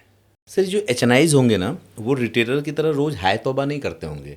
उनको फर्क ही नहीं पड़ता होगा कि जो छोटा लॉस हो रहा है, मार्केट करेक्शन हो रही है, छोटा ऊपर नीचे हो रहा है, क्योंकि वो तो लंबे गेम के साथ लंबा कुछ लेकर के बैठे हुए हैं। Correct correct. तो वहाँ मुझे लगता है माइंडसेट के साथ आप लोगों की जैसे ट्रेनर्स की जरूरत, और एक आपकी लाइन है ना कि किस मौके पे कौन सी बंदूक यूज करनी, जरा मुझे बताइए। वो एक है आपका, आप कुछ कहते हैं, वो जरा बताइए मुझे। बेसिकली मैं इसको ना बहुत प्लेन वनीला में एक्सप्लेन करता हूँ। हाँ, रिटेलर ना हर बॉल पे छक्का मार के मैच जीतना चाहता है, बिल्कुल सही बात। और एचएनआई मैच जीतना चाहता है। ओह, वो हर बॉल पे रिस्क ले रहा है, हाँ, और ये इसको मैच जीतना है। तो इसके दिमाग में मेरे को पता है भाई क्या रन रेट से चलना है, क्या करना है। लूज बॉल आएगी, जैसे अभी आपने जो बोला ना, हाँ, कि भाई वो ट्रेड या वो मछली तो पकड़ेंगे ही पकड़ेंगे। हाँ, तो लूज बॉल तो दोस्त आएगी। जैसी लूज बॉल आएगी तो वो बड़ी इन्वेस्टमेंट कर देता है। मतलब मौका आएगा, कहने का मतलब है आप मौका जबरदस्ती बनाने की कोशिश मत करो। एक है ना, आप समुद्र में उतर के मछली ढूंढ रहे हो, पकड़ रहे हो, उसके पीछे पीछे उसको फॉलो कर रहे हो, और दूसरा बंदा सिर्फ अपना कांटा डाल के बैठ गया, जैसी मछली फंसी तुरंत खींच लेगा, या फिर वो जाल डालता है, अल्ट्रा एचएनआई है। तो ये डिफरेंस है। मेरे दिमाग में एक चीज़ चल रही है, जब मैं अलग अलग फाइनेंस के जो एडवाइज़र होते हैं उनके साथ बैठता हूँ, और आज आपके साथ बैठ के बात कर रहा हूँ, एक बहुत बड़ा जो गैप दिख रहा है ना। हमेशा हर कोई कहता है कि मार्केट में पेशेंस के साथ उतरना चाहिए। यहाँ आपको देख के ही लग रहा है कि कितना पेशेंस है। कोई हड़बड़ी नहीं, कोई टिप्स नहीं देना आपको। कुछ भी ऐसा नहीं करना है कि कल अमीर बन जाओगे, परसों अमीर बन जाओगे। है अगर कुवत तो आओ, हम तुमको अल्ट्रा एचएनआईज बना देंगे, या अपना एचएनआईज बनना है तो आप अपने चीज़ों के साथ मेरे साथ आओ, पेशेंस रखो, पैसे को रखो, और स्ट्रेटजी फॉलो करो, बन जाओगे आप। ओवरनाइट कुछ भी अचीव नहीं होगा मिश्रा जी। और वैसे भी मैं बात बताऊं, अगर कुछ ओवरनाइट कभी बड़ा गेन होगा भी ना, वो होगा जब आप रेगुलरली एक पर्टिकुलर स्ट्रैटेजी फॉलो करोगे ना, तो वो भी अचीव होगा, वो भी मौका आएगा आपके पास। मगर आप ना मौके बनाओ मत, बस चीज़ों को सीखो, इम्प्लीमेंट करो। आपको क्या लगता है जब सचिन तेंदुलकर खेलते हैं, पूरा मैच खेलते हैं, क्या लूज बॉल एक भी नहीं आती? खूब आती है सर। बस उसी पे ही आप अपना काम कर दो, नहीं तो डक करते रह जाओगे। धीरे धीरे 1 रन 2 रन जैसे मौका बन रहा है करते रहो। सर एक चीज़ मुझको और समझ में आ रही है कि बहुत से प्लेयर हैं टीम में, तो 11 प्लेयर होते हैं। हर कोई सचिन नहीं बन सकता, हर कोई भारत रत्न नहीं जीत सकता, लेकिन बहुत से प्लेयर्स का योगदान बहुत अच्छा होता है, बहुत अच्छा खेलते हैं। ऐसे अगर हम लाइफ में देखें तो बहुत से ऐसे सैलरीड पर्सन हैं जिनकी सैलरी बहुत अच्छी है। अगर वो एचएनआईज बनना चाहते हैं तो उनके लिए क्या फ्रेमवर्क हो सकता है, क्या रोड मैप हो सकता है, क्या वो भी बन सकते हैं सैलरीड वाले लोग? बिल्कुल बन सकते हैं, और बहुत से लोग हैं। जो मैंने अपने को शालिनी जी का एग्जांपल दिया है अभी, हाँ, वो मतलब उसी लेवल के हैं, तो वो भी बन सकते हैं। ऐसा हर सैलरीड क्लास एचएनआई बन सकता है, मगर आपको ना ये क्लियरिटी लेनी पड़ेगी कि मेरे को खुद इन्वेस्ट करना है या मैं किसी फैमिली मेम्बर को तैयार करूँ। देखो, क्योंकि अगर आप हाई प्रोफाइल जॉब पे हो, CXO, CEO, CFO कहीं पे भी हो, तो देखो आप, क्योंकि आप पूरा फोकस्ड हो वहाँ पे, इसलिए इस लेवल पे हो। अब आप एक और चीज़ ऐड करो अपनी लाइफ में अपने फोकस के साथ, तो वो फोकस डाइवर्ट हो सकता है। तो मेरा ये सजेशन है, आप अपने किसी भी फैमिली मेम्बर को, चाहे वो अगर आपके बच्चे बड़े हैं तो आपको उधर, या फिर उनको वाइफ को, दोनों में से एक या दोनों को एक ट्रेनिंग दिलाना चाहिए या देना चाहिए। उसके बाद फिर वो लोग धीरे धीरे स्लोली एंड ग्रेजुअली इन्वेस्ट करेंगे। इधर से आप अर्निंग करो, उधर वो दोनों टीम में आपका इन्वेस्टमेंट करेंगे, आप एज अ फैमिली ग्रो करोगे, तो आप एचएनआई स्टेटस बहुत जल्दी अचीव कर सकते हैं। इसीलिए लोग कहते हैं कि बड़ी फैमिली ऐसी ही होती है, वहाँ हर व्यक्ति कमाता है, पैसा कमाता है, हर चीज़ कमाती है उनकी। करेक्ट। और वो डिस्कशन भी फिर वही होते हैं जिससे कि आप आगे ग्रो करते हैं। मैंने देखा सर, गुजरात की जो फैमिलीज होती हैं ना, या मारवाड़ी जो फैमिलीज होती हैं, उनके मतलब खाने के टेबल पे या बच्चा ग्रो कर रहा होता है, तो वो लोग बाय डिफॉल्ट उनके अंदर ये नॉलेज आ जाती है। मतलब उनकी लाइफ स्टाइल का हिस्सा डे टू डे डिस्कशन यही हो रहा है ना। हाँ, तो इसलिए उस हर फैमिली के हर मेंबर को ज़्यादातर बिजनेस एथिक्स आते हैं। तो सर एक बात बताइए कि जैसे हम लोग की ये बातचीत चल रही है, बहुत से लोग इसको पहली बार देखेंगे, उनको जानकारी बहुत मिल गई, बहुत से लोगों की भूख जग जाएगी, राइट। उनको एचएनआईज बनना है, बहुत सारी चीज़। तो कोई ऐसा प्लेटफॉर्म होता है क्या कि जहाँ पे हम साल भर की रिपोर्ट देखना चाहें, या हम ऐसे लोगों के बारे में पढ़ना लिखना चाहें, वीडियोस देखना चाहें, तो वो वहाँ पे देख सकते हो? क्योंकि आज जो इन्फॉर्मेशन मिली इसको लोग और आगे भी जानना चाहेंगे। हो सकता है बहुत सी बातें जो मैं आपसे नहीं पूछ पा रहा हूँ, बाद में वो कमेंट में लिख करके भेज दें। तो क्या कुछ प्लेटफॉर्म है, कुछ ऐसी चीज़ें हैं? हाँ, ऐसे काफ़ी प्लेटफॉर्म्स हैं, जैसे फोर्ब्स है, हारून है। और हारून में तो जब आप डिटेल पढ़ोगे एचएनआईज के बारे में तो आपको काफ़ी नंबर्स मिलेंगे वहाँ पे अच्छा। कि भाई एचएनआईज का क्या इंटरेस्ट है, उनके सारा पैटर्न वहाँ पर पता लगेगा, और ये पब्लिकली अवेलेबल हैं, या कुछ शायद लेटेस्ट रिपोर्ट्स पेड हैं, अदरवाइज पब्लिकली अवेलेबल है। सर, एक लिखा हुआ सवाल है कि एचएनआई बनने में स्ट्रक्चर्ड जो ट्रेनिंग होती है उसका रोल क्या है, और जो सेल्फ लर्निंग है ये उससे अलग कैसे है? दो सेल्फ लर्निंग में तो सबसे बड़ी बात है ना कि आपको कहाँ पहुँचना है। कई बार आपने देखा होगा कुछ लोग बड़े बड़े टारगेट सेट कर लेते हैं बहुत अर्ली स्टेज में, तो वो कैसे अचीव करेंगे, वो रास्ता क्या है? तो वो कोई 2 मिनट का वीडियो देख के आप वो टारगेट अचीव कर लेंगे, वो इग्निशन का काम तो करेगा, आपको सुपर मोटिवेट कर देगा कि यार ये हो सकता है, ये हो सकता है, मगर एग्जैक्टली आपकी क्या अप्रोच होनी चाहिए। कई बार होता है ना, हमें सुबह उठ के हम बहुत कुछ अचीव कर लेंगे, अभी सुबह उठ के करोगे क्या फिर? पढ़ना क्या है एग्जैक्टली, इम्प्लीमेंट क्या करना है, और कब कौन सा एक्शन लेना है। मैं फिर एक बार टॉपिक इंश्योरेंस वाला ही ऐड करूंगा। अब जैसे इंश्योरेंस वाली चीज़ है, इसमें क्या स्ट्रक्चर हमें इम्प्लीमेंट करना है, वो चीज़ें फिर पढ़ने की भी होती है ना, इम्प्लीमेंट भी करनी है हमने। तो सुबह उठना एक अच्छी बात है, मगर उसके बाद इम्प्लीमेंट क्या करना है, आपको डिसीजन एग्जैक्टली क्या लेना है, वो भी तो फिर वो फिर स्ट्रक्चर ट्रेनिंग में आता है। मतलब एक गुरु का होना बहुत ज़रूरी है। हाँ, मतलब तभी हम इंडिया में तो सनातन धर्म में बोला भी जाता है ना, हाँ, किसके लागू पाए। हाँ, तो गुरु ने गोविंद आप दोनों ही, खड़े, काको हाँ, लागू पाए। तो गुरु ने ही गोविंद से मिलाया था। तो पहले तो फिर वो बंदा जो होता है वो डिस्प्यूट में खुद ही, मतलब डिस्प्यूट तो नहीं कहेंगे, खुद ही कंफ्यूज हो जाता है कि मैं भगवान के पैर छूँ या गुरु के पैर छूँ। नहीं, बात तो सही है सर। वैसे भी हमारी तो अपनी एक नॉलेज होती है, पढ़ के जब हम निकलते हैं Right. या कुछ भी करते हैं, तो उसके आगे बढ़ने के लिए कोई ना कोई तो होगा ना जो उस लेवल तक पहुंचा होगा, जो हमें पहुंचाएगा। अच्छा, जो अमीर परिवार के बच्चे होते हैं उनका पोर्टफोलियो कब बनना चाहिए, या कब से बनना शुरू हो जाना चाहिए? आइडियली मेरा ये मानना है कि 12th के बाद हाँ। उन लोगों को इन्वेस्टमेंट्स में इन्वॉल्व हो जाना चाहिए। अच्छा। हाँ, चाहे पेरेंट्स उनको एक छोटा सा फंड दे दें, बट लर्निंग के बाद। ऐसा नहीं, कहने का मतलब है अगर आप बाइक उन्हें दिला रहे हैं तो पहले ऑर्गेनाइज्ड वे में उनको सिखाओ, फिर उसके बाद कार, बाइक, व्हाटएवर। तो इसी तरीके से पहले वो ट्रेनिंग लें और उसके बाद उनको वो इन्वेस्टमेंट के लिए एक छोटा फंड दें। तो उस पे वो जब इम्प्लीमेंट करेंगे लर्निंग के बाद, जो जो चीज़ें वो सीखेंगे उसको वो इम्प्लीमेंट करेंगे, और इस तरीके से वो ग्रो कर सकते हैं। तो जितना अर्ली स्टेज में आप चालू कर दें उतना अच्छा है, बट 12th के बाद तो फिर कर ही देना चाहिए। और जो एचएनआईज फैमिलीज होती हैं, पहले से ही होती हैं, वो अपने बच्चों को कैसे ग्रो करती हैं? क्योंकि आप लोग तो उन परिवारों में शामिल हैं। करेक्ट। तो वो क्या, मतलब आप लोग बताते हैं तभी ग्रो करते हैं, या बाय डिफ़ॉल्ट वो ट्रेनिंग देना शुरू कर देते सर हैं? काफ़ी फैमिलीज तो थोड़ा बहुत तो ट्रेनिंग देते रहते हैं। हाँ। ऐसी बात नहीं, क्योंकि वहाँ तो बात ही वही होती है। हाँ। और इसके बाद भी वो लोग ऑर्गेनाइज्ड वे में पढ़ते हैं, पहले कंप्लीट करते हैं ट्रेनिंग, और उसके बाद फिर वो फैमिली पोर्टफोलियो वो ही देखते हैं बच्चे। ओके। हाँ, एक बात बार बार हो रही थी, वो शुरू में पूछना भूल गया था आपसे। एचएनआईज फैमिलीज जो होती हैं और अल्ट्रा एचएनआईज फैमिलीज जो होती हैं, उसमें क्या सिर्फ पैसे और पोर्टफोलियो का अंतर होता है, या कुछ और भी अंतर होते हैं? नहीं, पैसे का तो डिफरेंस ऑफ कोर्स रहता है। जैसे एचएनआईज में 5 करोड़ का जिसका पोर्टफोलियो उनको एचएनआई बोलते हैं, जिनका 25 करोड़ या उससे ऊपर का पोर्टफोलियो उनको अल्ट्रा एचएनआई बोलते हैं। ठीक है। अब स्ट्रैटेजी का तो जी पूरा पूरा डिफरेंस रहता है। हाँ। ऐसी बात नहीं है स्ट्रैटेजी नहीं रहेगी। हाँ। अब मतलब ज़मीन आसमान का अंतर है, अगर उसमें भी मैं बताऊं तो आपको। अच्छा, इन लोगों का जो इस तरह की फैमिलीज होती हैं, एचएनआईज, अल्ट्रा एचएनआईज, तो इनके पास वेल्थ बहुत होता होगा। करेक्ट। तो देश के इकोनॉमी में इनका किस तरह का योगदान होता है, कितना कंट्रोल होता है? मैं कंट्रोल तो नहीं बोलूँगा, क्योंकि ज़्यादा पैसा कमाते हैं तो ज़्यादा टैक्स भी भरते हैं। हाँ। और एक्सपेंसिव चीज़ें खरीदते हैं तो फिर टैक्स भरते हैं। योगदान ही देते हैं। हाँ, और इससे बड़ा योगदान भी बता देता हूँ, जब ये कोई भी लाइफस्टाइल प्रोडक्ट खरीदते हैं एक्सपेंसिव, तो ये बाकी लोगों को इन्फ्लुएंस कर लेते हैं, क्योंकि ये तो कैश डाउन पे लेंगे सारी चीज़ें, और जो अभी अर्ली स्टेज में है वो लोन पे ले लेता है, तो वो तो इकोनॉमी चला ही रहे ना फिर तो। क्योंकि उन्होंने मान लो एक बहुत ही एक्सपेंसिव फ़ोन ले लिया, उन्होंने तो गए दुकान पे, अच्छा लगा ले लिया फ़ोन, मगर जो अभी अर्ली स्टेज में है वो इस बात को नहीं समझ रहा, वो क्या करता है, वो लोन पे ले लेता है। हाँ। वो वहां से इन्फ्लुएंस हो गया। हम्म।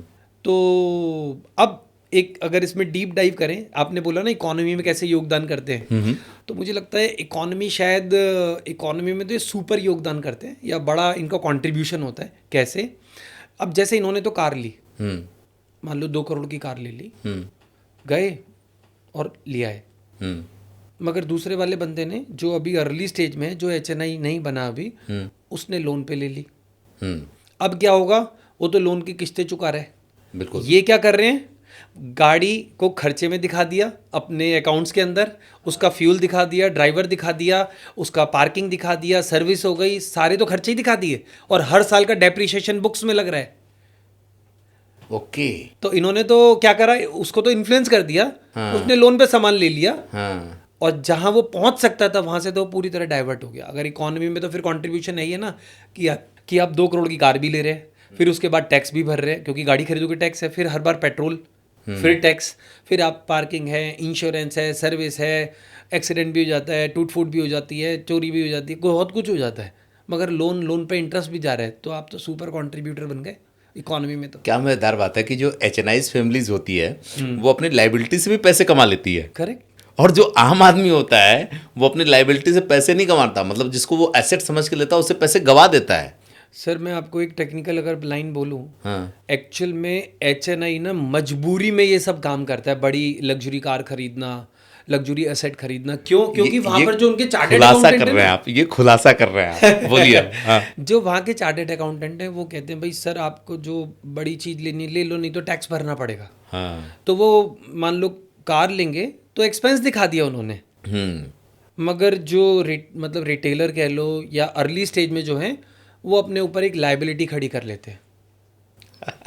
एक मैं क्यों हंस रहा हूँ, जो HNIs फैमिली है, HNIs जो हैं वो पैसे को मतलब मैनेज करने के लिए करेक्ट वो लेते हैं इन सारी चीज़ों को। जो गरीब आदमी होता है, मिडिल क्लास होता है, वो सोचता है कि उसकी तरफ बनना है। Correct. वो दिखावा कर रहा है। Right. इनको ये नहीं पता कि भाई वो तो उससे अपनी चीज़ों को और बड़ा करने के लिए लिया है, उसकी मजबूरी थी लेनी। Correct. और आपने उसको ज़रूरी बना लिया। राइट। तो मुझे एक बात बताएं सर, कि क्या टीनेजर्स और युवा जो हैं सच में एडवांस वेल्थ कॉन्सेप्ट को समझते हैं? ये इसी सवाल से रिलेट करके पूछा हूँ मैं। देखिए मैं अगर थोड़ा सा बताऊँ, मिडिल क्लास में अगर मैं बोलूँ तो नहीं समझते। मेरे को कहने में बड़ा दुख हो रहा है ये बात, वो नहीं समझते, वो ना इन्फ्लुएंस हो जाते हैं।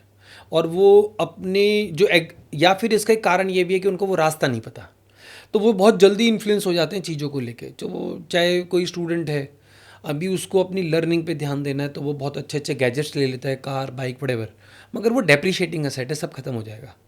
तो मैं आपके माध्यम से उन सबको यही बोलना चाहूँगा कि पहले बेयर मिनिमम एक सर्टेन लेवल तक पहुँचो। आपकी रिस्पॉन्सिबिलिटीज अभी कम है, जो भी यूथ आपके ऑडियंस हैं, अभी आपकी रिस्पॉन्सिबिलिटी कम है, आप थोड़ा सा स्ट्रगल कर सकते हो। और हर किसी ने अपनी लाइफ में स्ट्रगल करा, चाहे वो HNI है आज। तो पहले आप क्या करें, अपने सर्टेन लेवल्स, चाहे 1 करोड़ का है, 5 करोड़ का पोर्टफोलियो बनाओ, वहां तक पहुंचो, और उसके बाद फिर आपको सोचना नहीं पड़ेगा ये सब खरीदने के लिए। सर एक बात बताओ, जब कभी आप कॉफ़ी लेके तसल्ली से बैठते हो किसी ऐसी जगह पे जहाँ लोग अंधी दौड़ में भाग रहे हों, जहाँ दोनों कैटेगरी के लोग हों, HNI भी हों और नॉर्मल लोग भी उस तरह के हों, मान लीजिए समुद्र के किनारे ही बैठे हुए हों आप, तो आपको अपनी जो एजुकेशन प्रणाली है उसको देख के कभी अफसोस होता है? वो इसलिए पूछ रहा हूँ कि मुझे लगता है कि जो साक्षरता की पढ़ाई है ना, मतलब जो आर्थिक साक्षरता की पढ़ाई है, वो हुई ही नहीं। हाँ बिल्कुल भी नहीं हुई, अगर मैं सही मायने में बताऊँ तो। ये लोग कहीं ना जैसे मतलब जैसे अगर आप स्कूलिंग में बात करें तो लोग मैथ्स भी पढ़ रहे हैं, इंग्लिश भी पढ़ रहे हैं, हिंदी भी पढ़ रहे हैं, SST सारे सब्जेक्ट्स पढ़ रहे हैं। बट मुझे ऐसा लगता है कि अगर ये बेसिक नॉलेज भी फाइनेंस की लोगों को दी जाए कि भाई पहले एक लेवल अचीव करना, उससे पहले स्ट्रगल हर किसी ने करा है, हम भी करेंगे। वो अगर लेवल अचीव हो जाए, उसके बाद आप फिर कुछ भी करो, कोई सोचना भी नहीं पड़ेगा।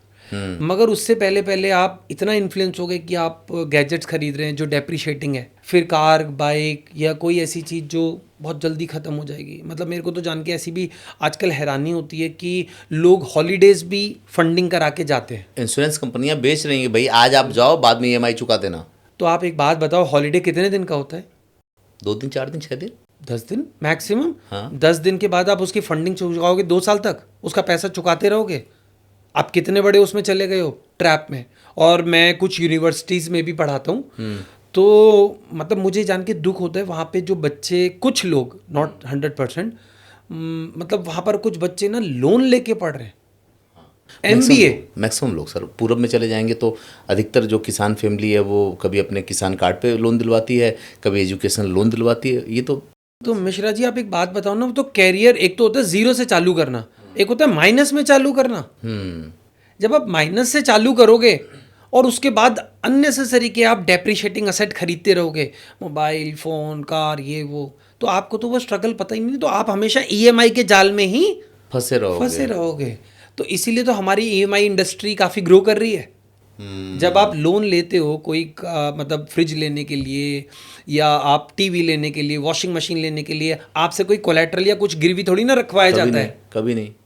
तो फिर हम ये समझ का डेवलप होना एजुकेशन के दौरान बहुत ज़रूरी है, ड्यूरिंग द एजुकेशन। सर मैं यूट्यूब को थैंक यू बोलना चाहूँगा कि आप जैसे लोगों को वो मंच दे रहा है जो लोगों को शिक्षित कर रहे हैं इस मामले में। मुझे एक चीज़ याद आ रही है, किसी ने कहा कि कोई रोटी को बेलता है, कोई खाता है और कोई उससे खेलता है।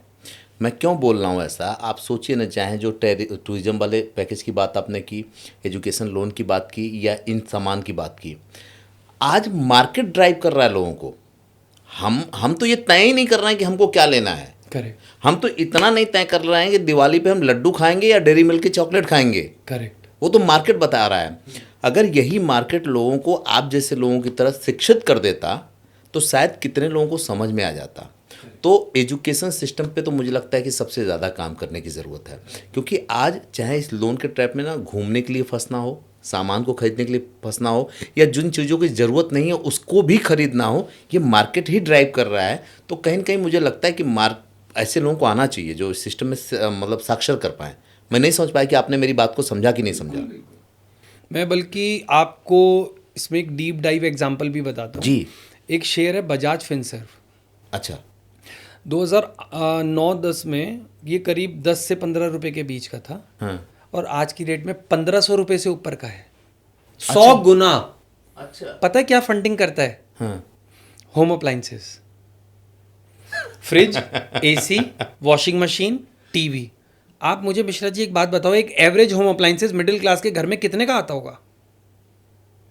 अब तो सर मत पूछिए। अंदाजा नहीं, बहुत बड़ा नहीं, एक मिडिल क्लास के घर में मतलब बहुत आएगा तो 15,000 16,000 30,000। हाँ, AC मान लो 50 का और कुछ चीज 20,000 की, तो 30,000 का एवरेज ले लें। हाँ। वो शेयर जो इस टाइप की चीज़ों को फंडिंग करता है वो 15 रुपए से 1500 से भी ज़्यादा का शेयर हो गया। 15 रुपए से 1500 से भी ज़्यादा। क्या है इसका रीज़न मैं बताऊं आपको? हाँ। लोग मतलब मेरे को कहते हुए अच्छा नहीं लग रहा, लोग शायद 30,000 रुपए की डाउन पेमेंट नहीं कर पा रहे हैं। हाँ। इस वजह से 15 रुपए से 1500 का हो गया, और महज 15 साल में 100 गुना रिटर्न। इसका मतलब ये है कि लोग मतलब फंडिंग के ट्रैप में फंस गए। तो जो आपने वर्ड बोला था ना एजुकेशन, मैं उसी बात से इसको जोड़ना चाहता हूँ। एजुकेशन लेवल पे ही अगर यही बातें बता दी जाएं तो वो जब सावधानी, मतलब नॉलेज हो गई है ना, तो जब नॉलेज हो गई है तो वो अलर्ट पहले ही हो जाएगा, सावधान हो जाएगा और फिर डिसीजन अच्छे लेगा। मुझे लगता है आपने यूट्यूब का थैंक करा, लोगों को शायद आपका भी थैंक करना चाहिए, थैंक यू बोलना चाहिए कमेंट में आके, क्योंकि ये डिस्कशन अगर होगा तो काफ़ी अवेयरनेस होगी, और अवेयरनेस होगी तो लोगों कहीं ना कहीं शायद आपके माध्यम से कुछ लोग तो अपने आप को बचा पाए। अरे सर बहुत बड़ी बात निकल के आई इसमें। हम HNIs की बात कर रहे हैं, HNI की बात कर रहे हैं, HNI और HNIs यानी कि फैमिलीज़ की और इंडिविजुअल की हम बात कर रहे हैं। करेक्ट। और यहाँ आपने कितना बड़ा सीन दिखाया कि 30,000 की औकात नहीं, आदमी कहाँ से HNI में जाएगा। पूरी उसकी पुश्तें ना सिर्फ कर्ज भरने में गुजर जाएंगी सर। करेक्ट। ये आपका भले ही HNI का हमारा ये एपिसोड है, कितने लोगों की आंख खोल देगा कि भाई पहले HNI बनने से पहले आप अपने वेल्थ को सुधार लो। करेक्ट। सुधार करके सही फ्रेम में आ गए तो HNI और HNIs भी बन सकते हो। मगर एक बार अगर आप लोन ट्रैप में चले गए फिर आप कुछ नहीं कर पाओगे। सर पूरी जिंदगी तो लोन पे ही जा रही है ना। आप अमीर बनने से पहले आपको क्रेडिट कार्ड पकड़ा दिया गया, करेक्ट, पर्सनल लोन पकड़ा दिए गए, Right. गाड़ी की EMI चल रही है, उस पर पता है गाड़ी की EMI खत्म होने वाली है, तब तक मार्केट से फोन आता है आपकी EMI खत्म होने वाली है, आप इस पे और लोन लेना चाहते हैं। करेक्ट। आदमी तो पैसे का भूखा है, उसको तो चलो ठीक है दे दो, जिंदगी भर ऐसे ही कट जाएगा। एक डीप डाइव और बताऊं, बिल्कुल सर। और ये ना सब फैक्ट के साथ बताऊंगा। जी। स्टॉक मार्केट में एक कंपनी लिस्टेड थी, HDFC। वो कंपनी पता है क्या करती थी? केवल होम लोन देती थी। अच्छा। 27 रुपये का शेयर 2700 रुपये का हो गया था वो। आई थिंक 94 के आसपास आई थी, और अभी 2700 रुपये के बाद वो HDFC बैंक में मर्ज हो गई। अच्छा। केवल होम लोन का ही मेन कारोबार था उनका। तो 27 से 2700 रुपये, इसका मतलब है होम लोन की डिमांड तो बढ़ रही है। और हमारे यहाँ पे एक ना बेसिक नेसेसिटी या एक रूल बोला जाता है, रोटी कपड़ा मकान तो देखो होना ही चाहिए। तो इसका मतलब है मकान तो आपको चाहिए। मकान आज की डेट में मिश्रा जी आप बताओ, दिल्ली NCR में कितने का एक ऐसा घर जो हमें पसंद आए? 1 करोड़ से नीचे तो है ही नहीं सर। 1 करोड़ का, और उस पर भी शायद लोन लेना पड़ेगा। बिल्कुल लेना पड़ेगा। तो लोन किस एज में मिलेगा? आप मतलब आपकी ठीक ठाक अगर कोई भी, जैसे आज किसी की जॉब लगती है MBA के बाद, बहुत कम जल्दी से मिलेगा कम तो कुछ 25। समय आपको जॉब करनी पड़ेगी, फिर हाँ। आपके क्रेडेंशियल बनेंगे, और उसके बेस पे आपको मान लो 50 लाख करोड़ रुपए का लोन मिलेगा। 30 साल तो कम से कम। 30 और 35 के बीच में लोन, कितने साल का लोन मिलेगा? 20 साल का। 30 या 35 साल में लोन ले रहे हो, 50 और 55 साल में उतरेगा। हाँ। वेल्थ कब बनोगे? दूसरी बात, इस 20 साल में अगर आपको 8% के हिसाब से तो आप ब्याज भर रहे हो साल का, और बेसिक इन्वेस्टमेंट भी करते तो 15 या 20% तो आप बना सकते थे। तो बना सकते थे, मान लो 15 ही दे रहे हो, 8% तो 23% का गैप खड़ा कर लिया आपने। जहां 23% की रफ्तार से आपकी वैल्यू गिरती जा रही है, इसको बोलते हैं नेगेटिव CAGR। जहां पर आप 15% कम से कम कमा सकते थे, वहां पर आप मतलब 8% दे रहे हो तो -23% पे हो। और जब फ्री होंगे तो अब एज 55 साल की होगी, फिर वेल्थ कैसे बनेगी? कभी कोई सोचा ही नहीं होगा इस तरीके से। तो मैंने कहा ना, HNIs की जो ट्रेनिंग होती है इस पे भी, इससे भी डीप डाइव होती है। तब वो चीज़ें जब समझते हैं ना, फिर इन्वेस्ट करते हैं, फिर बड़ा पैसा लगाते हैं, टाइम देते हैं, और फिर 15 रुपये का शेयर 1500 हो जाना एक नॉर्मल सी बात होती है उनके लिए। तो सर इसी पे एक बात और बताते हैं कि आपने ट्रेनिंग पाए और अनट्रेंड हुए नेक्स्ट जेन में क्या अंतर देखते हैं? क्या क्या देखा है आपने? देखो, जो अनट्रेंड है वो तो पूरी तरीके से आपको भी पता है कि आज ये अच्छा लग रहा है, वो अच्छा लग रहा है, मतलब वही 2-2 मिनट के वीडियोस देखता है और उसके बाद अपने डिसीजंस को फटाफट चेंज करता रहता है। जो ट्रेंड बंदा है, पहली बात तो उसको अपना टारगेट सेट करना होता है। सेट करने के बाद उसके पास जो अप्रोच है, बस वो उसी को फॉलो करता है। तो वो जो अप्रोच पर्टिकुलरली फॉलो करता है तो वो अपने टारगेट को अचीव कर लेता है। सर कोई कहानी बताइए जहाँ पे एक लड़का था जो बिल्कुल अनट्रेंड था और आपके टच में आया या उस फैमिली में गए और आज वो बहुत शानदार कर रहा है। देखिए, कई HNIs के केस में मेरे को एक बात और बतानी है आपको ना, हम हर जगह नाम नहीं ले सकते क्योंकि हमें प्राइवेसी का ध्यान रखना नाम पड़ता नहीं सर, है। केस स्टडी बताती है। हाँ, मतलब दिल्ली में ही है, शालीमार बाग में है वो। बिल्कुल अर्ली स्टेज में मैंने कॉलेज टाइम से पढ़ाया था। अच्छा। उनको गुप्ता फैमिली से हैं। अच्छा। और उनके छोटे बेटे को पढ़ाया था कॉलेज में। उसके बाद फिर हमने 1-to-1 भी पढ़ाया, और उनके फैमिली में जितने भी बच्चे थे उनको सबको ग्रुप में पढ़ाया था। वैसे तो 3 ही हैं, तीनों को पढ़ाया था। और अब अपनी फैमिली का पूरा पोर्टफोलियो देख रहे हैं। और आज शायद 7-8 साल हो चुके हैं। मैंने 2017 में पढ़ाया था उनको, और आज की डेट में मतलब father is trying to give them more money, ज़्यादा पैसा देने के लिए तैयार है और कोशिश भी कर रहे हैं कि दूँ, क्योंकि उन बच्चों ने जो परफॉर्मेंस दिखाई है तो वो कह रहे हैं कि भाई हमने जितना लेगेसी क्रिएट करा था ना, इन बच्चों ने 7 साल में उससे दुगना कर दिया। जो विरासत उन्होंने बनाई थी बड़ी, उन्होंने बहुत जल्दी बड़ी कर दी है। अच्छा सर, जब ऐसी फैमिली में ना एक पोर्टफोलियो को कई जनरेशन को लोग संभालते हों तो किस तरह के चैलेंजेस आते हैं? चैलेंज नहीं आते वहाँ पे। अच्छा। हमेशा फ़ायदा होता है। अच्छा। हमेशा फ़ायदा होता है। जैसे एक एग्जांपल मान लो, एक उनके 2 बच्चे संभाल रहे हैं। एक बच्चा बहुत एग्रेसिव है बिहेवियर से, एक बच्चा थोड़ा कंजर्वेटिव है। मान लो उनकी बेटी कंजर्वेटिव है और बेटा थोड़ा एग्रेसिव है। तो बेटा ना एग्रेसिव इन्वेस्टमेंट करता है। एग्रेसिव जहाँ पे इन्वेस्टमेंट थोड़ा सा रिस्क होगा तो रिटर्न भी ज़्यादा होगा। हाँ। और जो बेटी है उनकी, वो ज़्यादातर इंश्योरेंस ले लेती है उसका। ज़्यादातर नहीं, हमेशा इंश्योरेंस ले लेती है। भाई बढ़ा रहा है तो मैं इसको सिक्योर करती जाऊँ। मैं सिक्योर करती रहती हूँ। तो वो दोनों, अब क्या होता है, ये टीम हो गई ना फिर। तो इस तरीके से वो HNI फैमिली में ना मैंने ज़्यादातर देखा कि सब लोग टीम में काम करते हैं। तो बेटा जैसे सुपर एग्रेसिव है तो बेटी उनकी उसका इंश्योरेंस लेके चलती है, तो वो बहुत तेज स्पीड से बढ़ रहा है पोर्टफोलियो, मगर ये इंश्योरेंस से बचाती हुई चलती है। हाँ, मतलब वो एक प्लस हो जाता है, हम लोग जो माइनस समझ रहे हैं वो प्लस Correct. हो जाता है। अच्छा, अलग अलग रिस्क एपिटाइट वाले परिवार के मेंबर्स को आप कैसे अलाइन करते हैं? जैसे मैंने यही एग्जांपल दिया, अगर हस्बैंड वाइफ भी अगर अलग अलग बिहेवियर के हैं, लाइक कोई एग्रेसिव है, कोई एकदम न्यूट्रल है, या कोई कंजर्वेटिव है, तो हम यही कहते हैं कि भाई जो एग्रेसिव है वो इन्वेस्टमेंट पे ध्यान दे, और जो कंजर्वेटिव है वो इंश्योरेंस पे ध्यान दे।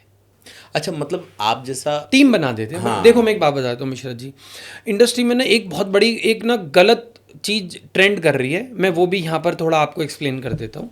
कई बार आपने देखा होगा सोशल मीडिया पे ना ट्रेनिंग्स के लाइव टेलीकास्ट आते हैं या रिकॉर्डिंग दिखाई जाती है।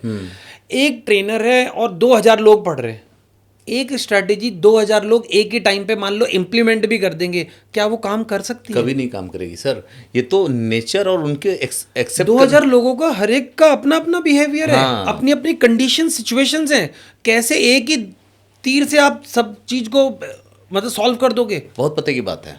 तो हम क्या करते हैं वहां पे कि भैया आपका बिहेवियर क्या है, आपकी करंट सिचुएशन क्या है, और आपका टारगेट क्या है, उसको ध्यान में रख के जब हम डिलीवर करते हैं ना, तो उसको कनेक्ट हो जाता है। बात तो सही है सर, क्योंकि क्या है ना कि इंडिविजुअल, इसीलिए जब इंडिविजुअल ट्रेनिंग किसी को दी जाती है तो उसकी ग्रोथ ज़्यादा होती है, और जब कॉमन क्लास होती है तो उसमें लोग कम ग्रोथ कर पाते हैं। फोकस्ड रहते हैं ना। हाँ, पर्सनलाइज ट्रेनिंग में हमेशा फैमिली टारगेट और फिर आपकी एक्सपर्टीज को ध्यान में रख के, एग्जांपल है एक डॉक्टर फैमिली है सूरत की, उनको पढ़ाया है, उनको सबसे पहले यही बताया गया कि आपका जो नॉलेज है, आपका एक्सपीरियंस है, आपकी एक्सपर्टीज है, आप शुरुआत वहां से इन्वेस्टमेंट उसको यूज करके इन्वेस्टमेंट करें, रादर देन वो किसी ने बोल दिया कि आरएसआई का क्रॉसओवर हो रहा है खरीद लो, कोई कह रहा है ऑप्शन बेच के कर लो। एक स्ट्रैटेजी मेरा बिहेवियर नहीं है, तो कैसे वो एक ही तीर सबके लिए यूजफुल होगा, मुझे नहीं समझ में आता। यही गुरु की सही जरूरत पड़ती है। जैसे आपने बताया ना, एक फैमिली में 5 लोग हैं, तो आप जैसा एक्सपर्ट तो जानता होगा किसको किस तरीके से साधना है, लेकिन अगर कोई ये सोचे कि एक ही डंडे से सबको हाँकना है तो ये संभव नहीं है, पॉसिबल ही नहीं है सर। अच्छा, एक सवाल और मेरे दिमाग में आ रहा है, जब आप ये कह रहे थे ना कि पति फ्रंट पे बिजनेस देखता है, पत्नी पीछे से इन्वॉल्व होकर के और पोर्टफोलियो संभाले, इन्वेस्टमेंट करते हैं। तो क्या हिंदुस्तान की फैमिली में अब ऐसा चेंज देखते हैं क्या कि जो पति पत्नी होते हैं या परिवार के बाकी लोग भी ऑफिस जाना शुरू करें? जैसे अब तक ये होता था कि भाई मर्द ही बाहर होगा और पत्नी तो बैक एंड में रहेगी। करेक्ट। तो क्या आप ऐसा देखते हैं कि वो भी अपने घर से निकल के ऑफिस की तरफ जा रहे हैं वो लोग, या संभाल सकते हैं, संभाल रहे हैं? आप फीमेल के बारे में पूछ, फीमेल के बारे में पूछ रहा हूँ। देखो हमारे यहाँ पे ना मतलब ज़्यादातर फीमेल्स को लिए ऐसा माना जाता है कि शील मैनेज द फैमिली। हाँ, वो जरूरी भी है, ठीक है। ठीक है। पैसा भी आप क्यों कमा रहे हो जी, भाई? बच्चों की जिससे अच्छी परवरिश हो और माँ बाप की अच्छा देखभाल हो। अब आप देखिए, बट वो एजुकेटेड भी हैं, अगर आप ध्यान से देखेंगे तो या रिव्यू करेंगे तो वो एजुकेटेड भी हैं, उनकी वाइफ हाँ, घर में सर्वेंट है। तो जब एजुकेटेड हो और बाहर जाने का ऑब्जेक्टिव क्या है, पैसा ही तो कमाना है, तो आप बिना बाहर जाए अपनी फैमिली के लिए इतना अर्निंग कर सकते हैं, इतना बड़ा पोर्टफोलियो बना सकते हैं, and you are the trusted partner. बल्कि मैं तो कह रहा हूँ वो ट्रस्ट वाला वर्ड ही नहीं है, you are the actual partner. तो जब आप वहाँ पे ट्रस्टेड पार्टनर हैं, तो वहाँ पे मुझे लगता है कि वो बाहर जाने की क्या ज़रूरत है, क्योंकि जो आपको अचीव करना है इन टर्म्स ऑफ मनी, वो तो बिना बाहर जाए भी अचीव कर सकते हो ना आप। तो HNI फैमिली में ये चीज़ देखी गई है कि वो घर पे रहकर पोर्टफोलियो भी मैनेज कर रहे हैं और फैमिली को भी सुपर सपोर्ट कर रहे हैं, जिससे कि फैमिली एक्चुअल ग्रो करती है। सर एक बात बताएं, एक दिमाग में ख्याल आ रहा है कि आप इतने बड़े बड़े लोगों को मैनेज करते हैं, इतने लोगों को पोर्टफोलियो मैनेज करते हैं, आपके पास बड़ी बड़ी केस स्टडीज़ है, आप चाहते तो चाहे कितना वेल्थ बना लेते, लोगों के पोर्टफोलियो को दिखा के भी बना लेते, लेकिन अपने आप को आपने सोशल मीडिया या डिजिटल मीडिया से बाहर क्यों रखा आपने? जैसे आपने बोला कि भाई मैं अपने पोर्टफोलियो को दिखाकर भी, काफ़ी रिटेलर्स को तो अपना क्लाइंट बना ही लेता, हाँ, मगर पहले मैं बताया तो मिश्रा जी, मैं ना 2005 से पढ़ा रहा हूँ। अच्छा। और 2010 के बाद तो केवल ही HNIs को पढ़ा रहा हूँ। तो मेरे पास ये अपॉर्चुनिटी थी, मगर यहाँ पर कहते हैं ना, जब आप HNIs को पढ़ाते तो मेरे कंधों पे ना एक रिस्पॉन्सिबिलिटी थी। वो रिस्पॉन्सिबिलिटी ये थी कि उनकी प्राइवेसी का ध्यान रखना था। देखिए HNIs के केस में ना प्राइवेसी सबसे ज़्यादा इम्पॉर्टेंट है। उनके मतलब उनकी नेटवर्थ को, उनके पोर्टफोलियो को मैं पब्लिकली शेयर किसी से नहीं कर सकता। तो यहाँ पर जिसका भी मैंने नाम लिया है वो पब्लिकली कहीं ना कहीं अवेलेबल थे, तभी मैंने नाम लिया, नहीं तो मैंने बाकी क्लाइंट्स का क्यों नाम नहीं लिया, क्योंकि उनकी प्राइवेसी मेरे लिए सबसे ऊपर है। तो वहाँ पे एक सबसे बड़ा वो ट्रस्ट फैक्टर है ना, जो मैं ब्रीच नहीं कर सकता। तो इसीलिए हमें रेफरेंस से बिजनेस आता है, और इसीलिए हम लोगों ने भी, या शुरुआत से मैंने अपने आप को जैसे जैसे रेफरेंस से बिजनेस आए, तो वो पॉलिसी को मेंटेन करना था कि वो ट्रस्ट जो है हम वो ब्रीच नहीं कर सकते थे। इसलिए ज़्यादा हम सोशल मीडिया पे अवेलेबल नहीं है। हाँ, लिंक्डइन पे अच्छा अवेलेबिलिटी अपना। लेकिन अब आपको लोग सोशल मीडिया पे भी ढूंढना शुरू कर देंगे इसके बाद से। Thank you. मतलब मैं इसके लिए आप ही को ही क्रेडिट देता हूँ इस बात के लिए भी, कि भाई लोगों तक एटलीस्ट सही बात पहुँच जाए, बस हम ये कहना चाहते हैं। नहीं, मुझे वो सबसे अच्छी चीज़ क्या लगी ना, कि ये सब्जेक्ट थोड़ा सा टफ था आम आदमी को समझाना।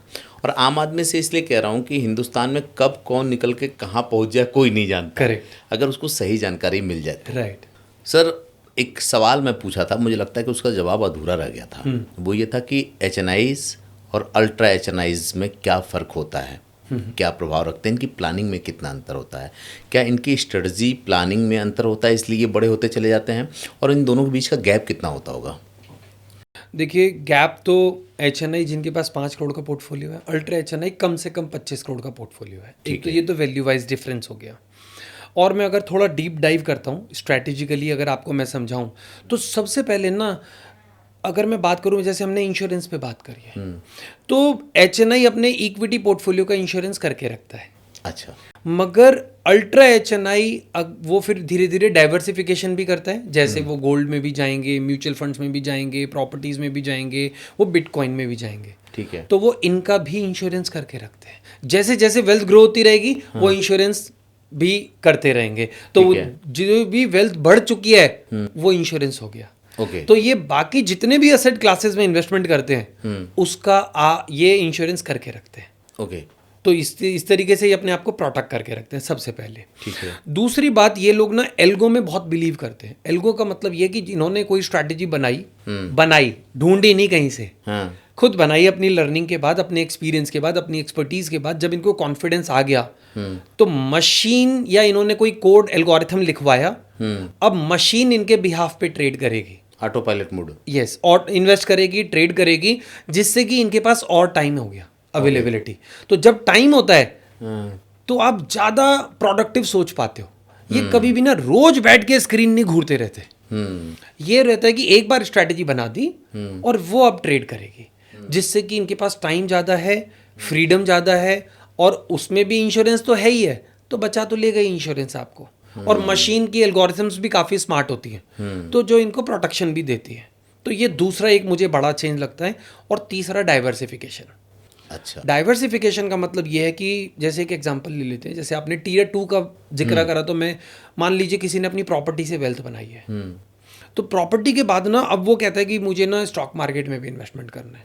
तो मैं उनको ये सजेस्ट करता हूँ कि अगर आपको स्टॉक मार्केट में डाइवर्सिफाई करना है अपने आप को, तो आप प्रॉपर्टीज की अपनी एक्सपर्टीज, अपने एक्सपीरियंस, अपने नॉलेज को यूज करो और फिर इन्वेस्ट करो। जिससे कि वो जो डाइवर्सिफिकेशन है ना, वो नॉलेज बेस्ड है, तुक्का नहीं है, डर नहीं है, क्योंकि आपको नॉलेज है। तो वो इतना डीप डाइव फिर जाते हैं, तो वो सिक्योर भी तो हो जाता है सर। जो करेक्ट, उस लेवल पे जाकर के जब आप करते हैं, तो आप इन सारे हथियारों को जानते हैं, जो आप कह रहे थे, right. इन हथियारों को कब कहाँ चलाना है, आपको समझ में आ जाता और है। नॉलेज बेस्ड है आपका, हाँ। एक्सपीरियंस है आपका, और इसके बाद एक्सपर्टीज भी है आपकी।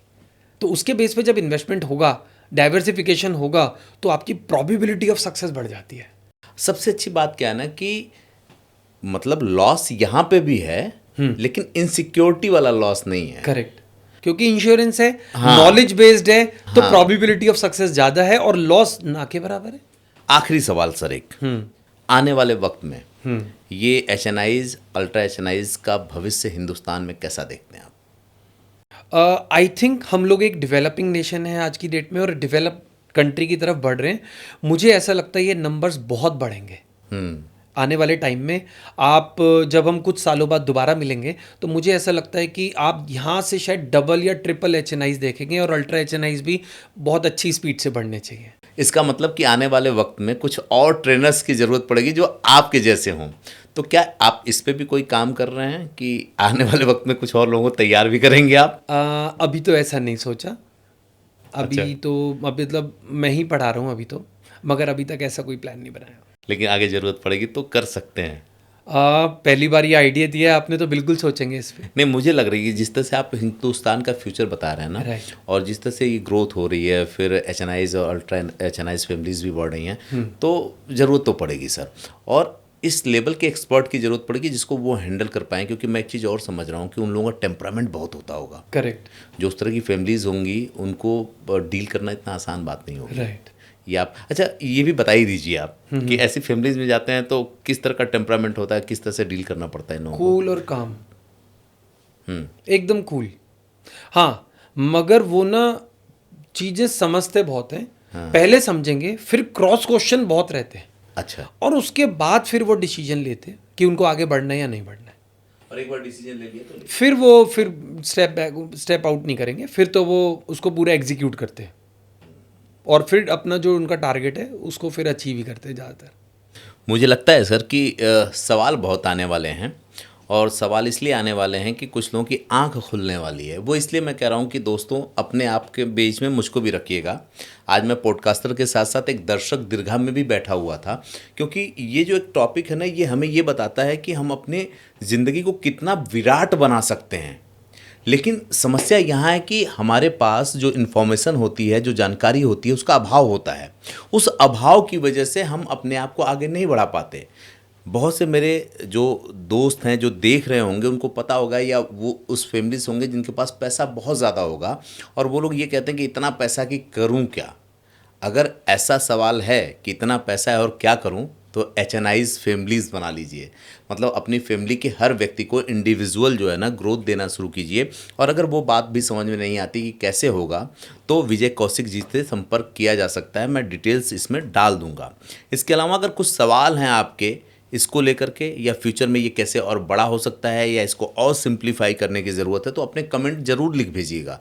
क्योंकि जब आप कमेंट लिख भेजते हैं तो मैं पार्ट 2 के लिए भी अपने जो हमारे गेस्ट होते हैं मैं उनसे बात करता हूँ। और मेरी कोशिश ये होती है कि अगर बाय द वे वो गेस्ट अवेलेबल नहीं हैं, तो किसी दूसरे के ज़रिए अगर हम ये जानकारी आप तक पहुँचा सकते हैं तो मुझे उस बात की खुशी होगी। और वो इसलिए भी कि कई लोगों को मैं देखता हूँ कि वो कमेंट में आके लिखते हैं कि हम आपके पॉडकास्ट का नोट्स बनाते हैं। और जब अगर ऐसा हो कि कुछ लोग मेरे पॉडकास्ट का नोट्स बनाते हैं, तो फिर मेरी जिम्मेदारी ये और भी ज़्यादा बढ़ जाती है कि आप तक जो भेजा जाए वो सही और सटीक भेजा जाए। उसके बाद भी कई बार ऐसा होता है कि बहुत सी चीज़ें छूट जाती हैं, या कहीं छोटी मोटी गलतियाँ हो जाती होंगी जो आप लोग कमेंट में लिख के सुधरवा देते हैं। फिर आखिरी में वही बात कहूँगा मैं आपसे कि अब आप इंतज़ार करिए अगले एपिसोड का, और मैं इंतज़ार करता हूँ अगले गेस्ट का।